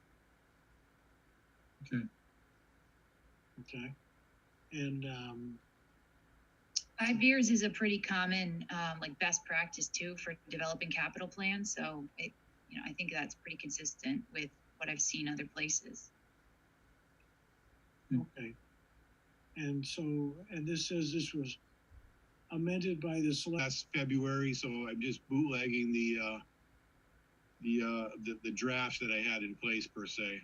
So that would be amended by the select board, the day that you actually vote it, Okay. if you vote it. Okay.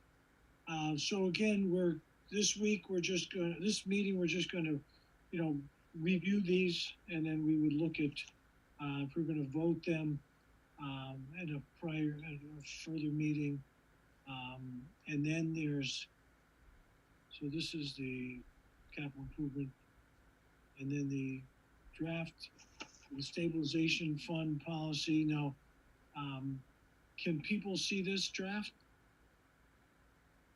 It's kind of hard. Yes? Okay, great. And so this draft. We're still on the capital improvement. You've got to go back and reshare the new screen. Oh, is that right? Okay. Yeah, you got to unshare and then go reshare the new screen. All right. Stop share. And then share screen. I believe it's this one. Capital Stabilization Fund. Are we on the right screen here? Yeah. Okay. And so this looks at just making some changes here to appropriate.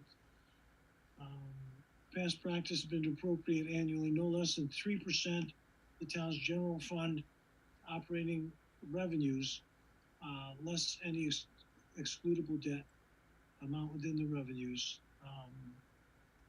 for capital expenses, and transfer into and out of a stabilization fund requires a 2/3 vote. So, so this 3%, we're adding this, Paul. What's the 3% has been the floor of the amount that we've contributed to the capital program.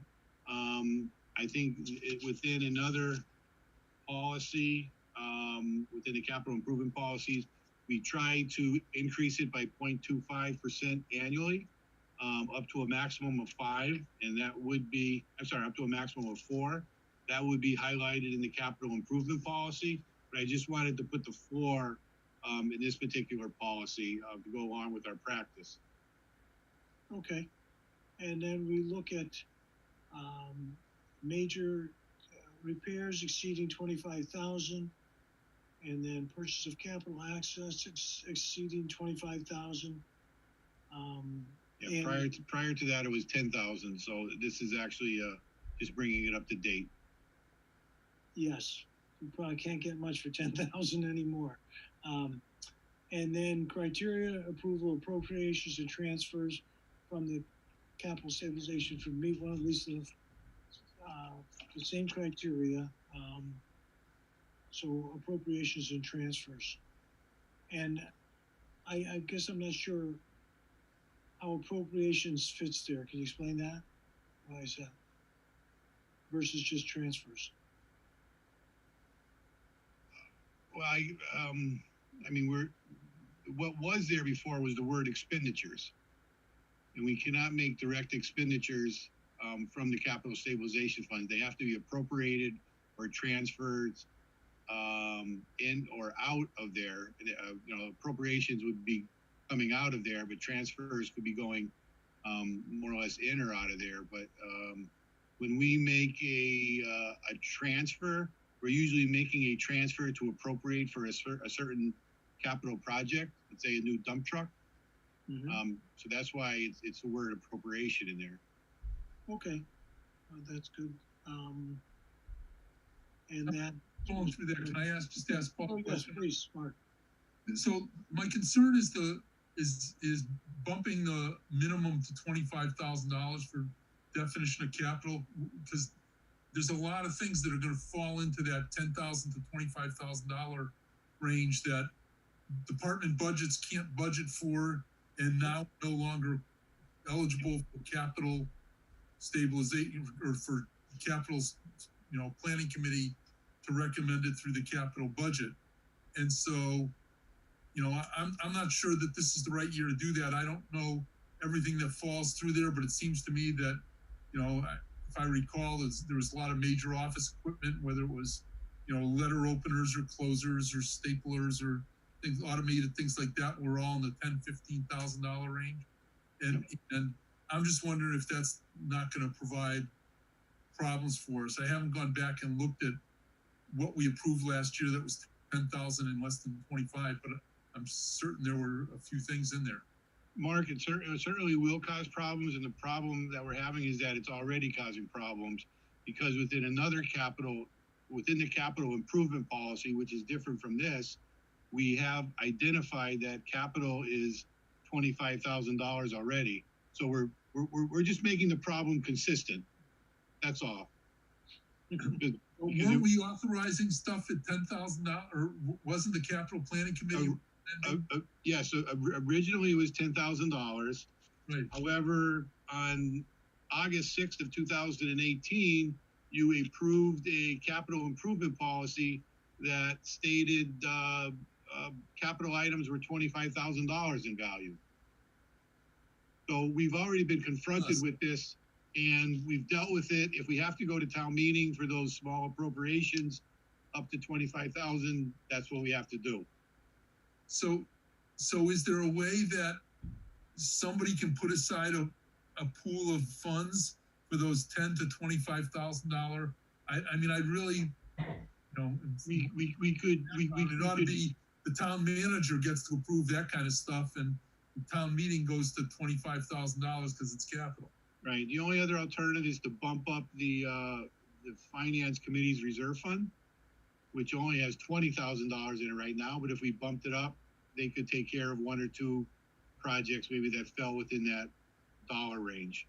Yeah, but they might not also. They might not also. I don't think there's a perfect way that we can kind of do this.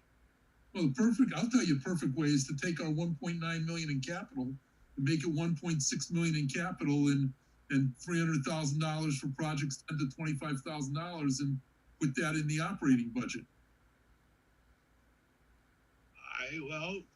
My personal opinion. I suppose you could if we had enough identified. Right. Believe me, nature abhors a vacuum. If there was money there, we'd identify things.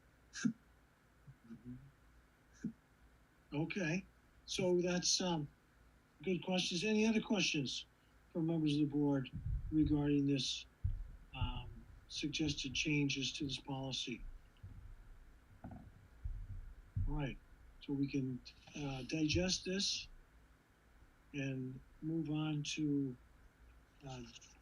this.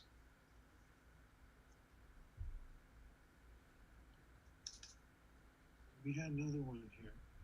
Oh, capital improvements policy. I think let's see.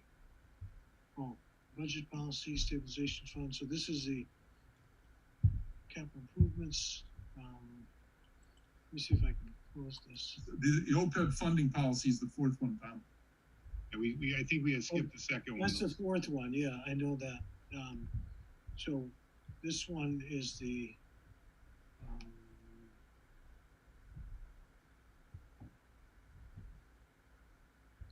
let me see this. This is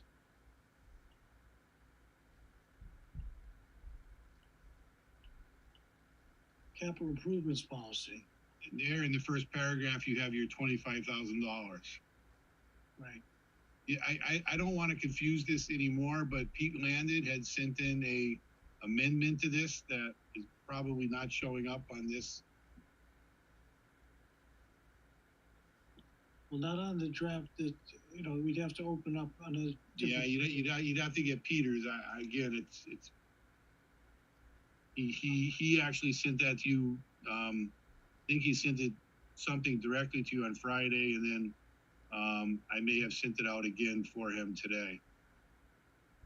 Okay, so what do you suggest, Paul? Should we look at this one and then look at his afterwards, or look at his? Yeah, you know what, if you're not gonna budget, or if you're not gonna approve them, I would just look at them today. We can get all this in order with all the amendments before you for the 16th. But his has to deal with, existing or acquired land, first identifying and mitigating all environmental liabilities, and everything that has to go through the selectmen, as far as the due diligence on checking out these, the land purchases. Okay. So I'll try to find his in a minute. So we look at the capital improvement, and we're talking about. Right, and again, I mostly what you have is wordsmithing and bringing things up to date. And with 3% up to 25%, schedules, revenues. I didn't see anything that would. And is this a new section, this yellow one, or is that is a section that has been there. Okay. Again, a recommendation by Pete Landon, from the audit committee that, I don't think anybody's gonna ever have time in the near future to get to with a capital plan for 30 years. Yeah. So that's. But that is currently in the plan as it stands today. Okay. Or the policy as it stands today. All right. And I'll let folks look at that. And then.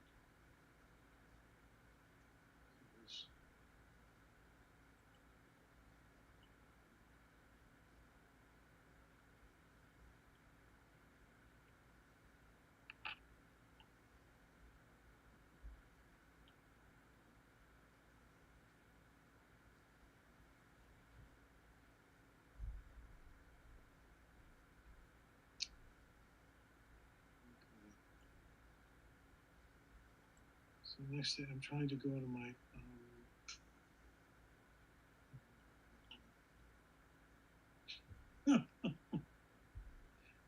My computer's fighting me, so I will try to.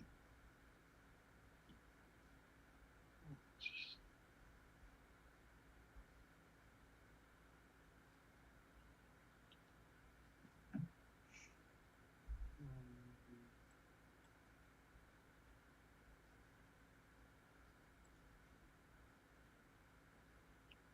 What happened is I shut off my Gmail, or it seemed like it's updating it, and so I'm going back to the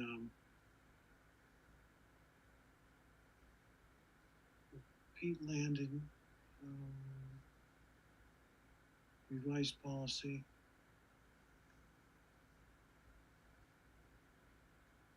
And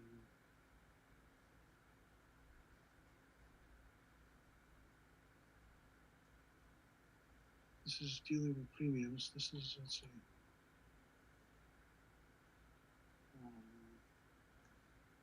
I'm having difficulty tracking down the Peter Landon recommendations. And so, let me just see. I guess this is it here.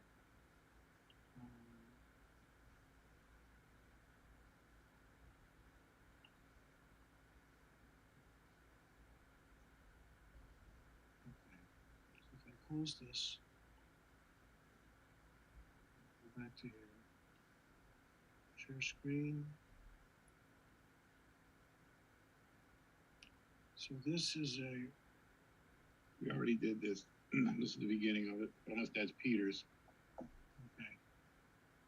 And the. So this. Yes, that's Peter's. Okay, good.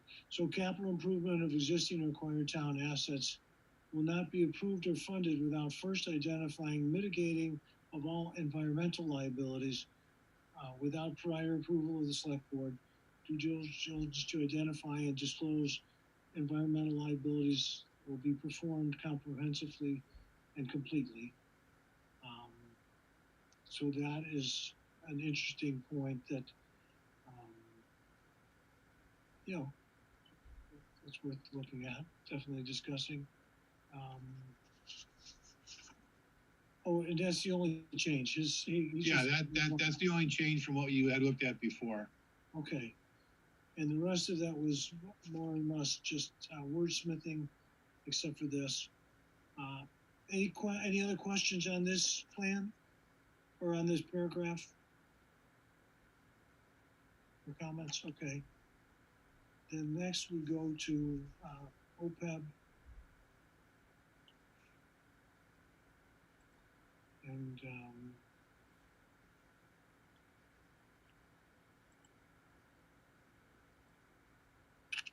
all right. And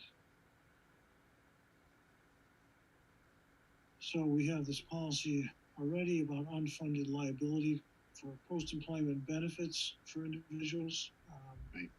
And What happened last year during the budget process is that you had changed the methodology for the dollar value to be determined.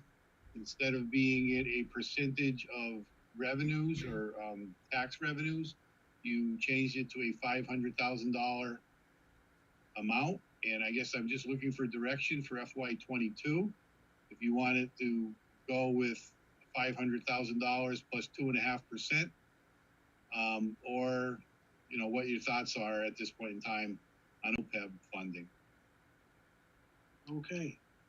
And so you're saying will be 5,000, it will increase by 2.5% thereafter annually. And so do we have, so I'm not sure what this is. We would choose one or the other? Is that what you're suggesting? No. They really, where the word beginning is, it's probably A. And then, like I said, last year, you guys, the select board changed how they funded OPEB and did a flat amount of $500,000. Yeah. So I'm assuming you want to maintain the alternative one that was approved in the FY21 budget of $500,000 plus that 2.5%, as opposed to what the policy had been previously, being a percentage of revenues. Mm-hmm. Let me, if I go in on it, I think that we made the change because we can put our hands around the dollars and know what it is, as opposed to percentage of revenues changes every year. So I think Paul's got a good idea. Just when you do that, Tom, before the $500,000, you need to have the word "be," but there's a missing word there. But I think we did it for a good reason, and I'd stick with it. All right. Any other questions or comments about this $500,000 figure? Yeah, I got one question. Paul, what's our total in that fund right now? I believe it was in Cheryl's report. I think it's $3.4 million. Okay. Probably a little bit higher, probably 3.5 with the, 3.458 at the end of September. 3.458. So we're not that far along without having that bottom line kick in, are we? No, you're not, because even in September, I think we still have to add the 21 amount appropriated of $500,000. You could almost say that it's $4 million at this point in time. Okay, thank you. And of course, our goal is something like 20 million. What's our? We are having that OPEB actuarial study done as we speak. I'm expecting it to be done within the next 30 days. We probably have a liability of OPEB in $30 million or so. 30 million. Okay. Yes. All right. So we're moving along, and we've been doing this program for how many years now? 10? No, probably not 10. I would say maybe 5 or 6. 5 or 6, and we're almost to 4 million. So, yeah, we're moving along. I know it's going to be a long haul. Any other questions on OPEB? All right, so I will stop sharing this screen. come back into things. Paul, thank you very much for, let me see here. Go back to the agenda. Okay. So those are, some revised select board policies that we'll discuss in a future meeting and see if we can, move along on keeping things updated in our policies. Okay, the next is the select board policy on boards and committee resignations. And this is something that came up basically, we had a couple of resignations and, one of them, Bob Rappaport, who's been on the Board of Health since it started 37 years ago. He is moving out of town and he, appreciates all his efforts. But it led, Lynn to say like, well, what are we supposed to do? I think maybe we both kind of discussed this. Like, how do you thank someone who's been on a board for 37 years? And I don't know if we really have a policy. Lynn, that's your understanding is there's no policy really about this, right? Not that I'm aware of, no. Yeah. I mean, we do have, people will get a, we have a Citizen of the Year approach, but I think I'm leaning in the direction that, even some kind of letter signed by the select board, thanking them for their service would be a good place to start in terms of when people have to resign. A lot of our folks have to resign either because they've been promoted to some other committee and that gets in the way, or because they move out of town. We've even had select board members who moved out of town in the past. People on the school committee have resigned, but they've put in a lot of service, and so I don't know what other people think about this idea of having some kind of a way of maybe of the select board just recognizing people's contributions as they volunteer to our town. In addition, I know we have a volunteer luncheon, but does anyone have any reactions or thoughts on this? And Tom, normally we do that at the annual town meeting. I think we, when we go through the list of people who have left the employment of the town, right? This people with 35 years, that's generally where we hit this. And I think that, under a normal year, that would be an appropriate place for the select board to take that up. I just don't know a better way to do that. A letter from the board is clearly in order, but it seems minimal considering how much time he's put in. Right, yes, that's true. Any other comments or ideas about this? I know members of the select board usually get a letter from the chair when they have ended their service or there's comments made to our committee. I think we get a letter. I wouldn't know, I'm still on the board, but so, all right. Well, Tom? Yes, Richard. We have our volunteer program, and we've never crossed over and incorporated those two together because even our committee people, in many respects, they are volunteers themselves in their own right. And, for the library volunteers and for the official volunteers we have at the senior center and those sort of places, we actually give out pins with the years that they volunteered with our town. It would seem like it would somewhat be an easy jump to move over into a recognition plaque or pin situation very easily, since we have pins going to volunteers anyway within our organization. Yeah, that's a good point. Very good point. Thank you, Richard. Any other comments from the board? Lynn, you know, the idea that we, you know, we're giving pins out. I mean, does that seem to fit? And I don't know what they've done. Like, you know, you've been, you know, in town Northampton. Do they do anything special there? You received a thank you letter for your service. No pins. Well,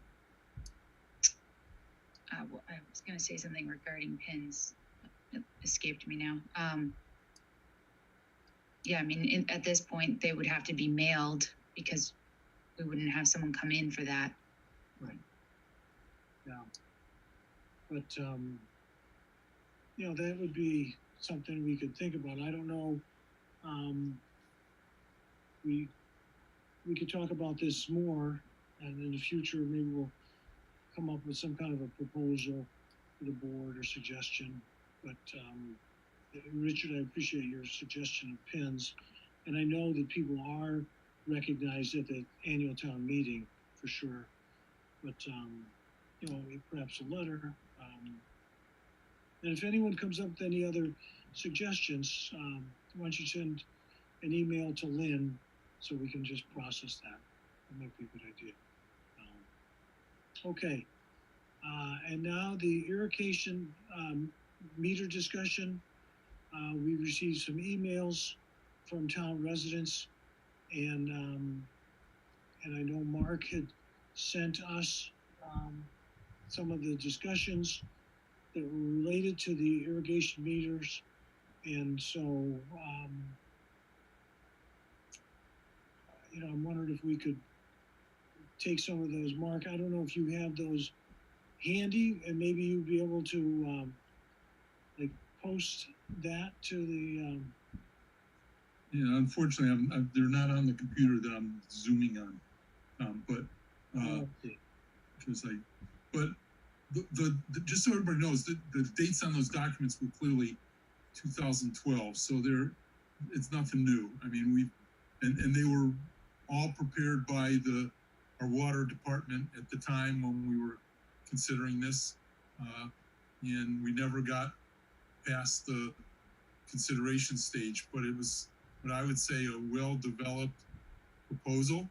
The proposal was based on a secondary meter and just a detail that we should know about, the public doesn't need to know about, but the process is called subtractive system. In other words, your current meter continues to meter everything that goes in your house, and a secondary meter will meter water that comes through that meter and then goes for irrigation. And so the system would actually, you know, subtract from your bill for sewage the different, what really goes out to the irrigation process.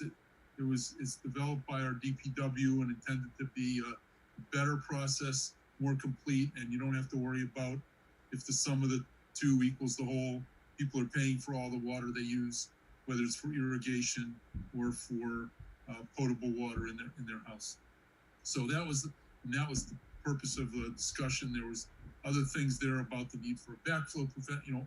So that, you know, at the time, the DPW, the water department, gone through it pretty thoroughly, and we set it up where it was proposed that, you know, all the costs associated with this be borne by the town resident, by the homeowner. That if they chose to do it, they could do it. If they don't choose to do it, they can't do it. And so it was a zero cost to the town, and you know, we thought that I thought at the time that we'd put it out there, see who does it, and see what the take on it is. It measures all the water, which is the nice part of it.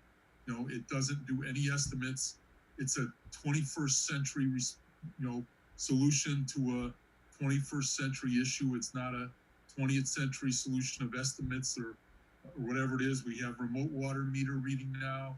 You know, we drive through the town every 6 months and pick up all the meter numbers. So, you know, there's really minimal. The additional cost to the town is billing, and you know, we agreed that I think that there'd be a slight billing fee on for the second meter. Okay.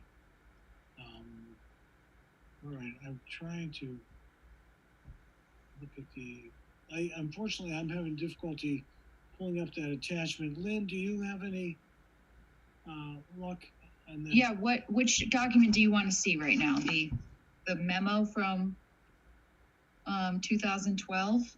Yes, why don't we That start? one? there? Yeah. Yep. Okay.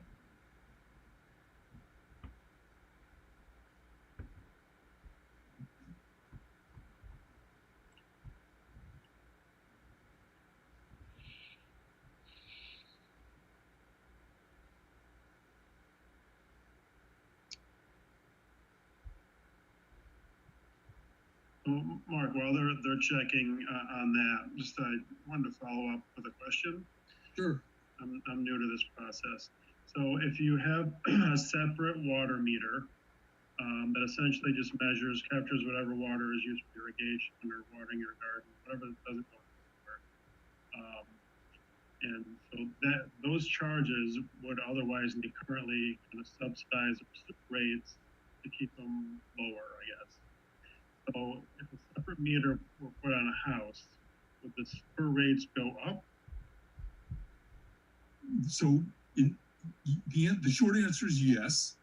The longer answer is for the individual rate owner, person in the house.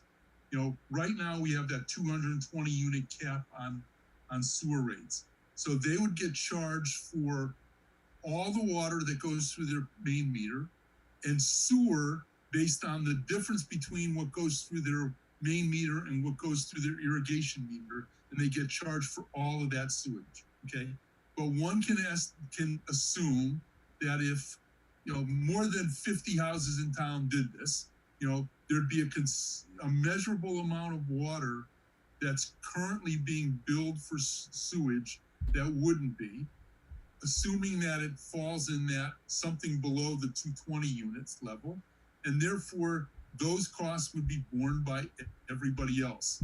So, a lot of it depends, Mark, on, if people are watering their lawn and they're at the 1,000 use level, then there's 880 units of sewer that they're paying for that they wouldn't under the new system.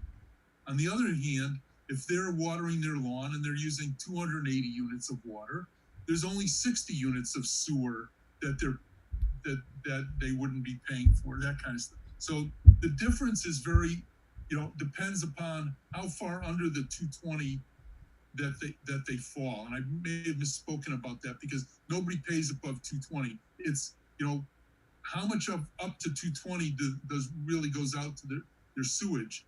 If they're, if they use that irrigation water level up to 220, then they're going to pay for it and there's going to be no change to anybody.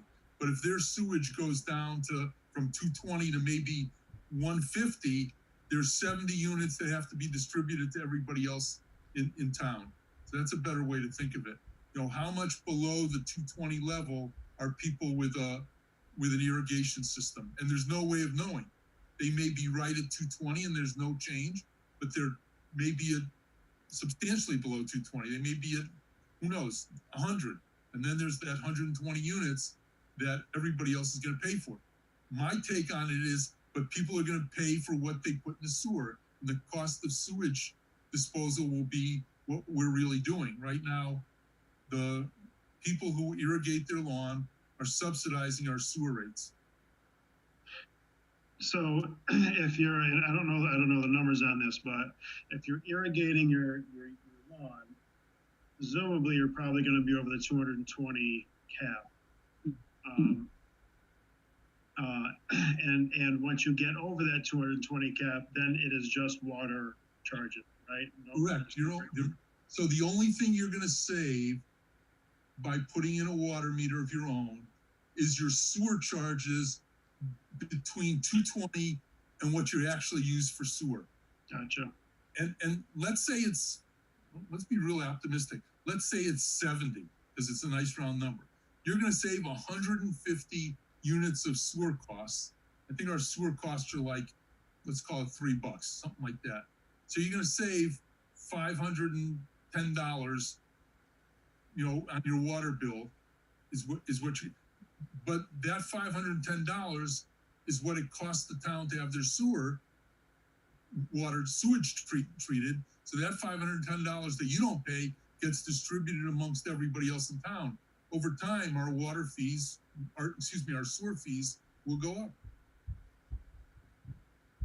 And it'll go up for even the people that are irrigating their lawns, right? Right, but it'll fairly represent how much volume's going to Bondi's Island and what that cost is. Yeah, Tom. Yes, Richard Foster. Yeah, we know exactly what's going on sewage to the island, and we know exactly at this point exactly how much water is being distributed to each house. The question has been and will always be how much of that is actually sewage or that's going into the sanitary system. And that really is the only question that's before us. And they tackled this back in 2007. The select board had a study at that point by EarthTech, and they implemented the changes without doing a bunch of research on it. And I think about a year later, they backed every one of the recommendations out because they had some people's bills going up 200% and 300%. There is no doubt about it, Mark, both Marks. The sewage costs in our town are being greatly subsidized by water. There's no doubt about it, and everybody knows that. Every report that you read states that.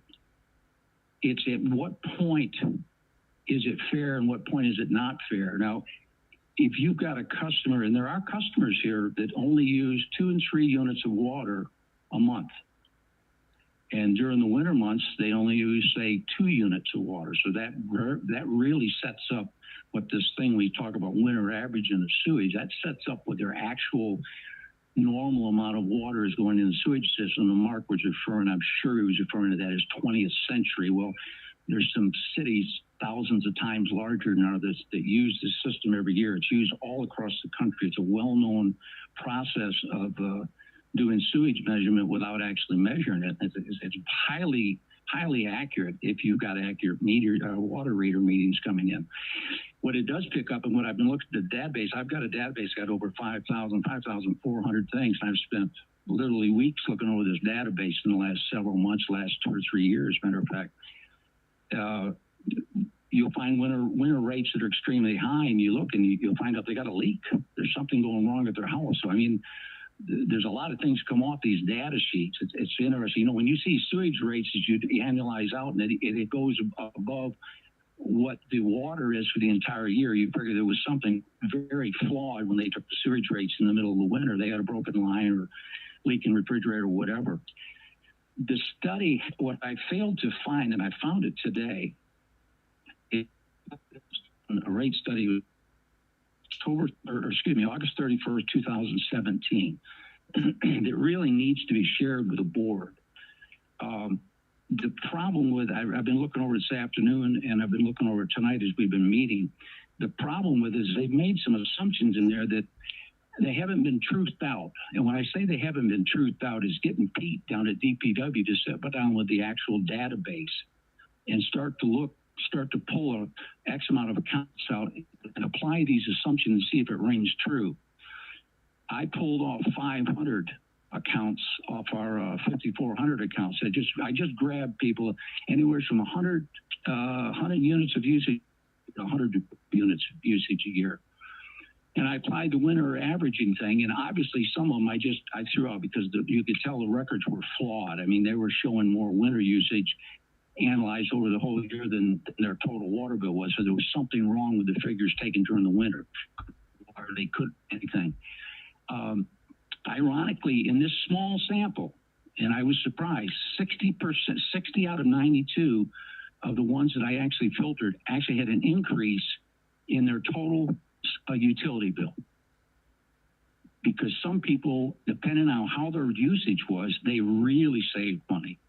While other ones, depending on their usage, when the new rates come in for the sewage, it ran theirs up higher because say they didn't have irrigation.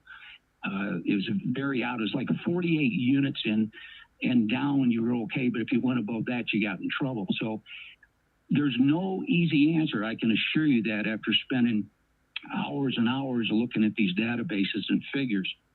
But my recommendation is that we get this study out, this 2007, and let them read. It's only about 10, 12 pages long. And it covers all of the procedures we've talked about, and they give scenarios on what their thoughts were. I would also recommend that we don't absorb the study and treat it as gospel. I think we need to get with Pete. We need to actually go in our database, and we need to pull some actual records and apply the assumptions and see how they work out. The problem, as Mark said, with the water meters, it's a great way. It's 100%. You put it in, it registers everything. There's a fairly significant cost to the resident to put it in. I know the gentleman tonight was saying we've been disagreeing on social media on the price. I just took the prices that's in the paperwork that Mark submitted to you guys, the stuff that Public Works put in. We took their pricing. Now, there was an application fee that could likely be subtracted out, and there was some controversy over having a backflow test every year, which can likely be thrown out. But you still have the basic plumbing cost and the basic meter cost to be put in. And you have to remember another thing. This now becomes customer property. You have to remember one other thing in the history of meters, and Mark will know this as well as some of the other guys. There's a point where the meter should be replaced because the accuracy is failing so radically. The AWWA standards has times when they should be calibrated. Water meters never fail and read high. They always fail and read low. That's just a phenomenon that takes place. So eventually, going with the meters in every residence, and that's getting them in. We don't know. We're guessing on how many people have irrigation systems. On the social media, I said 2,800 residents. And I was just looking at the data, and I figured there was 2,800 people that used above 100 units per year of water, which may be a good break point, may not be a break point. It may get to 150 units before we figure they got an irrigation system. But the meters being put in, like Mark said, the first meter goes in, you offset that cost. The second one goes in, you offset that cost. After third, fourth, fifth, sixth, wherever it is, now you have to start adjusting your sewage rates because you have taken so much you've taken revenue away from sewage, and it's no longer being applied to it. So you have to again adjust everybody's rates in the town. That's where the main problem is how would we get 2,800 meters? How long would it take us to achieve that? And I mean, you guys think about it. A plumber puts in 2 meters a day. So you have 4 firms. I don't know how many firms you'd have. We don't know how many people are going to do it. That's why I came back and was talking so heavily about the winter averaging, because that's what's been used in major metropolitan areas to not get into this meter apparatus. Now, the other thing, and I'll shut down. I say I've got this study. I'm going to get it. If Lynn doesn't have it, I'll get it to her tomorrow. Pete's got it, and we'll make sure this gets in distribution out to everybody. I do think that we need to stop and take a look at this before we make a rash decision and once again get in trouble, because this is a lot more complex than anybody wants to give it credit for. I thought it was much more simpler until I really got in absorbing the records and started seeing these odd scenarios come out of the records. We're not in a rush to get it done. We're not going to have town meeting till spring. And if I'm not mistaken, this does fall directly under the stewardship of the Water Sewage Commissioners. I'm not even sure that a warrant article could be placed to force this action. I think this has to come from ours, but we could get confirmation from legal on that. And I think we should pledge to make a decision on this between now and the time of our spring town meeting. I think it's time for us to move forward with some type of program that seems fairer for every resident in our community. But before then, I think we just really need to stop and educate ourselves just a little bit more to make sure we're not making another mistake like they did in 2007.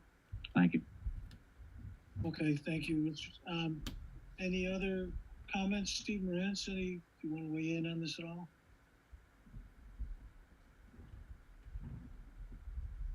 I'd say that's no. Oh, all right. I'm not sure how I feel about all of this. I feel that water is a really significant, precious resource. And the whole concept of people using it for watering lawns, subsidizing sewer bills, you're still using that water. And water is, and as we may get into more drought situations, we should pay for water. And so I understand that there's a difference between water going into the ground and water going into sewage that costs the town money. But I haven't quite figured it all out yet, because I do think that if I'm gonna spend a whole lot of money watering my lawn, I should pay for that. And if it costs me less to do that than what goes into the sewer system, this is what Richard has been talking about. It's not that easy to ascertain or that cheap necessarily for the people who put these meters in. But I'm not convinced at this point in time that if I irrigate my lawn, I'm subsidizing the people who are using the sewer system. I'm not so sure I may be okay with that, because I think that water is, one of the most underappreciated. Clean water is one of the most unappreciated resources that we have, and I like a green lawn like anyone else, but I'm not sure that's exactly where we should be spending our money or our resources. So I still need to think a little more about the whole concept, because I'm a big fan of clean water and making sure we preserve what we've got. So that's where I'm at. Well, we're going to be hearing quite a bit more about this, and Pete Thurber from the town department will be glad to come to a future meeting and present some of the things that he's presented in the past. Can I just respond quickly to Steve Moran's comments with some information? Sure. Yes, please, Mark. Yeah. So Steve, your comments are well taken, and the discussion about water and water usage and water conservation is a unique Western Massachusetts bent, because we're not in a water crisis in Western Massachusetts, unlike Eastern Massachusetts. Yes, it's a precious commodity, but it's not shortage. We use Cobble Mountain. We don't use Otis Reservoir so that's a whole different topic. And if we want to use social, engineering to control water usage, then what we ought to do is tier our water rates. Your first gallon of water is $50, and your second gallon of water is $60, and your 10th gallon of water is $100, and your 1,000th gallon of water is $1 million. I mean, tiered water structures are in place in a lot of places, because it does drive conservation. It does drive the social issues of water conservation. So I'm not arguing with that at all. But I believe that's a different story from saying water subsidizes sewer rates. Richard Foster and I have been around the block on this thing for at least the 8 years since this thing, and we disagree on a lot of things. But what we both agree on is that right now the sewer system is or the water metering system is subsidizing our sewer fees, and that's just fundamentally flawed. How you get to reducing or eliminating that subsidy is the object of our discussion.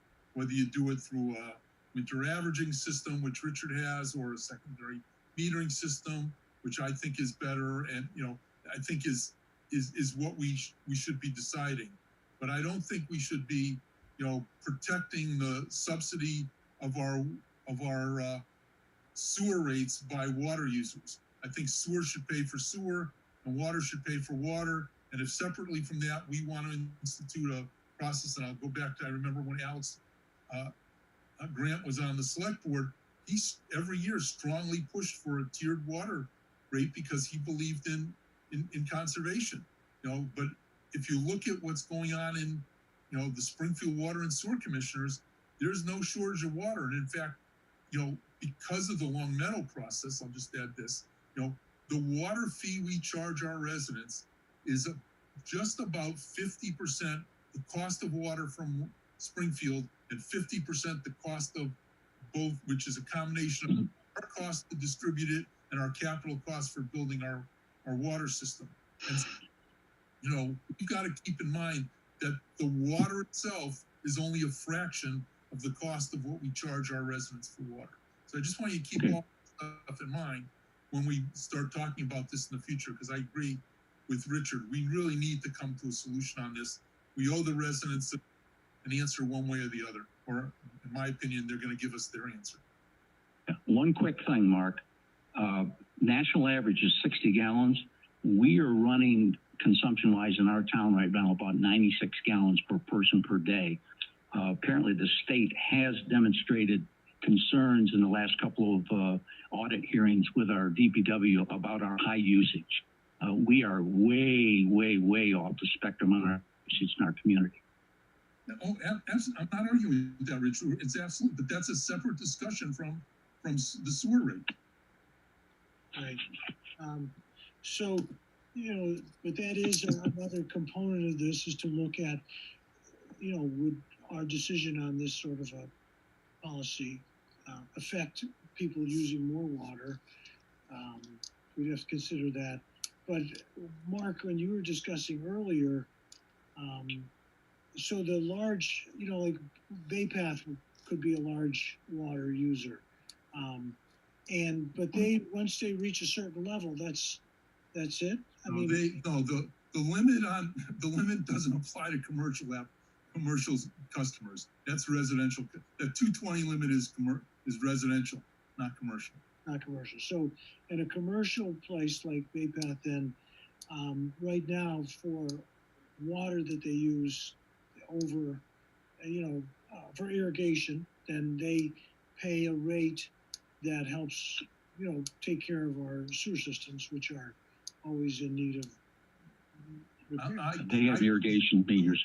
Yeah, I was going to say, I couldn't speak to the fact that Bay Path, whether they put their irrigation water through our town meters, they may use wells or they may have a separate metering system. I can't speak, I don't know.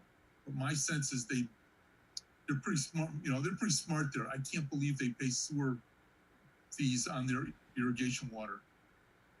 Okay, and how would we find out? Because that was a question that came up. Ask Pete Thurber. Oh, he would know. Okay, so we'll be at our next one of our meetings on this. I would, or we can ask Mike Giampetro from Bay Path. Right. They could have a well system for their, which is what more and more houses are doing. Well, that's originally what happened at Wolf Swam's Fields, is that people suggested, well, we should get a well system so we can irrigate those fields. That was the plan. And the water table in Long Meadow is about 15 feet down.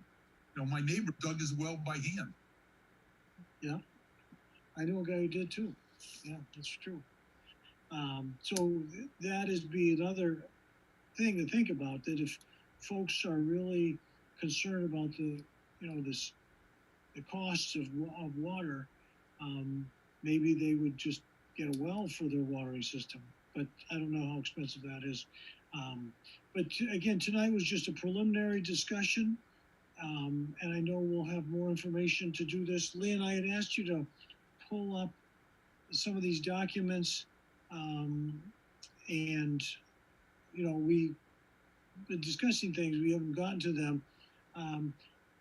Maybe, could you just show us the last that we went in 2017, right?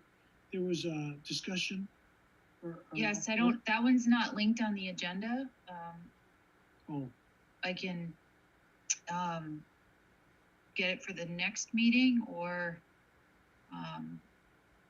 try to find it now if you really want to go into that right now. The only issue is it wasn't linked on the agenda. But if you want me to find it, I will. What's that document, Lynn? Maybe I can get it and send it to you. I do think I have. Tom, is that the one that I put out in 2017? I'm not sure. I think it was. No, there was a one from Dave Pritchett. If I'm remembering right, or pulling up what I think you want, is the preliminary project update. It was a 2017 water and sewer rate study. Right. Yeah. So if you want to give me a minute, I can pull that up. That's the one I was talking about sending them a copy of tomorrow, Lynn. It's quite a few pages long. All right. So we could just take a look at it tonight, so then people can know which document was the latest.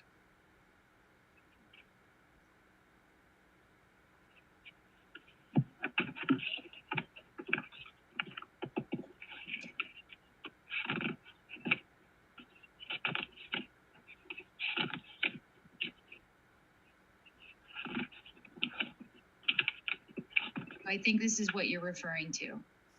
Yeah, and this had probably been put out in a meeting, prior meeting, as a public document. Right? Yes, and we can link it back on the website if it's not already there. Okay. So, all right, well, good.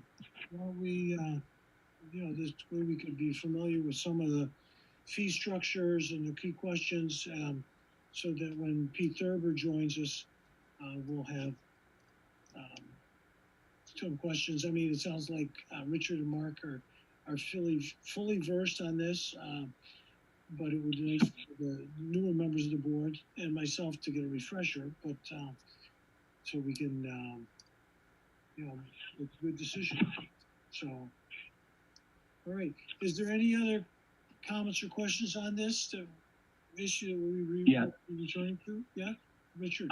She was showing you the slides are in there, but there's actually more sheets to that report, Lynn. There's some graphs and everything else that aren't showing on what you're putting on the screen. Is that all you have? No, there's another document. It's I think it's longer. Yeah, there you go. That's the one. Yep. Yeah, that's the one that gives you a lot more details. Yeah, so one was the PowerPoint that was likely done at a public meeting, and then this was the actual meat of the report. You know, Mark Gold, I was here 2017 and you were too. Do you ever remember seeing this thing? Yeah, I saw it. For some reason, I got a copy of it here in my files, but I don't recall seeing it come before the board. Ah. Well, we covered a lot of territory. I know that. We didn't leave a stone unturned in regards to this issue because it's it keeps showing up. It doesn't want to disappear. So. Well, Tom, I can tell you, I told Mark same thing. If we go with the meters, I want to be the first one to put one in. So we're I want all the benefits I can get on reduced costs until the rest of the town catches up with me. All right. So if we, we'll review this stuff. It'll be in our packets for the next meeting, or it's been emailed, I believe, to folks. So I think that we could probably move to adjourn the meeting. Yeah, Lynn, are you going to send that out to every select board member? Yes, I can do that. Yeah, I'm happy to do that. Tom, you want this on the next meeting or the December, the first meeting in December? And I only ask that because I know this has generated public interest and the next meeting could be long with the budget conversation. Right, yeah, I know it. And I think that it sounds like the board.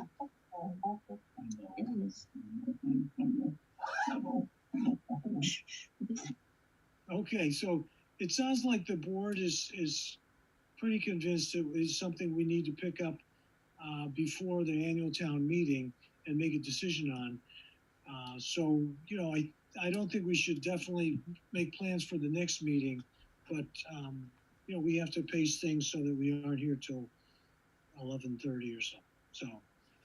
So let's, let's send it, distribute to people now, and we're going to decide which agenda or when it fits on the agenda. Sure. All right. So thank you for asking. Yep. All right. So is that, if there's no further discussion on that, I guess I would look for a motion to adjourn. We've gone through our agenda. Does anyone want to end the meeting? So moved. Okay. And Second. All right. A roll call vote, Deb. Tom, Yes. Mark Strange, Yes. Steve, Yes. Mark Gold, Yes. Richard. Yes. Okay. Thank you, everyone, for watching this meeting, and thank you for the select board members for your contributions, and the town manager, of course, everybody who was involved. Thank you very much. Good night. Night.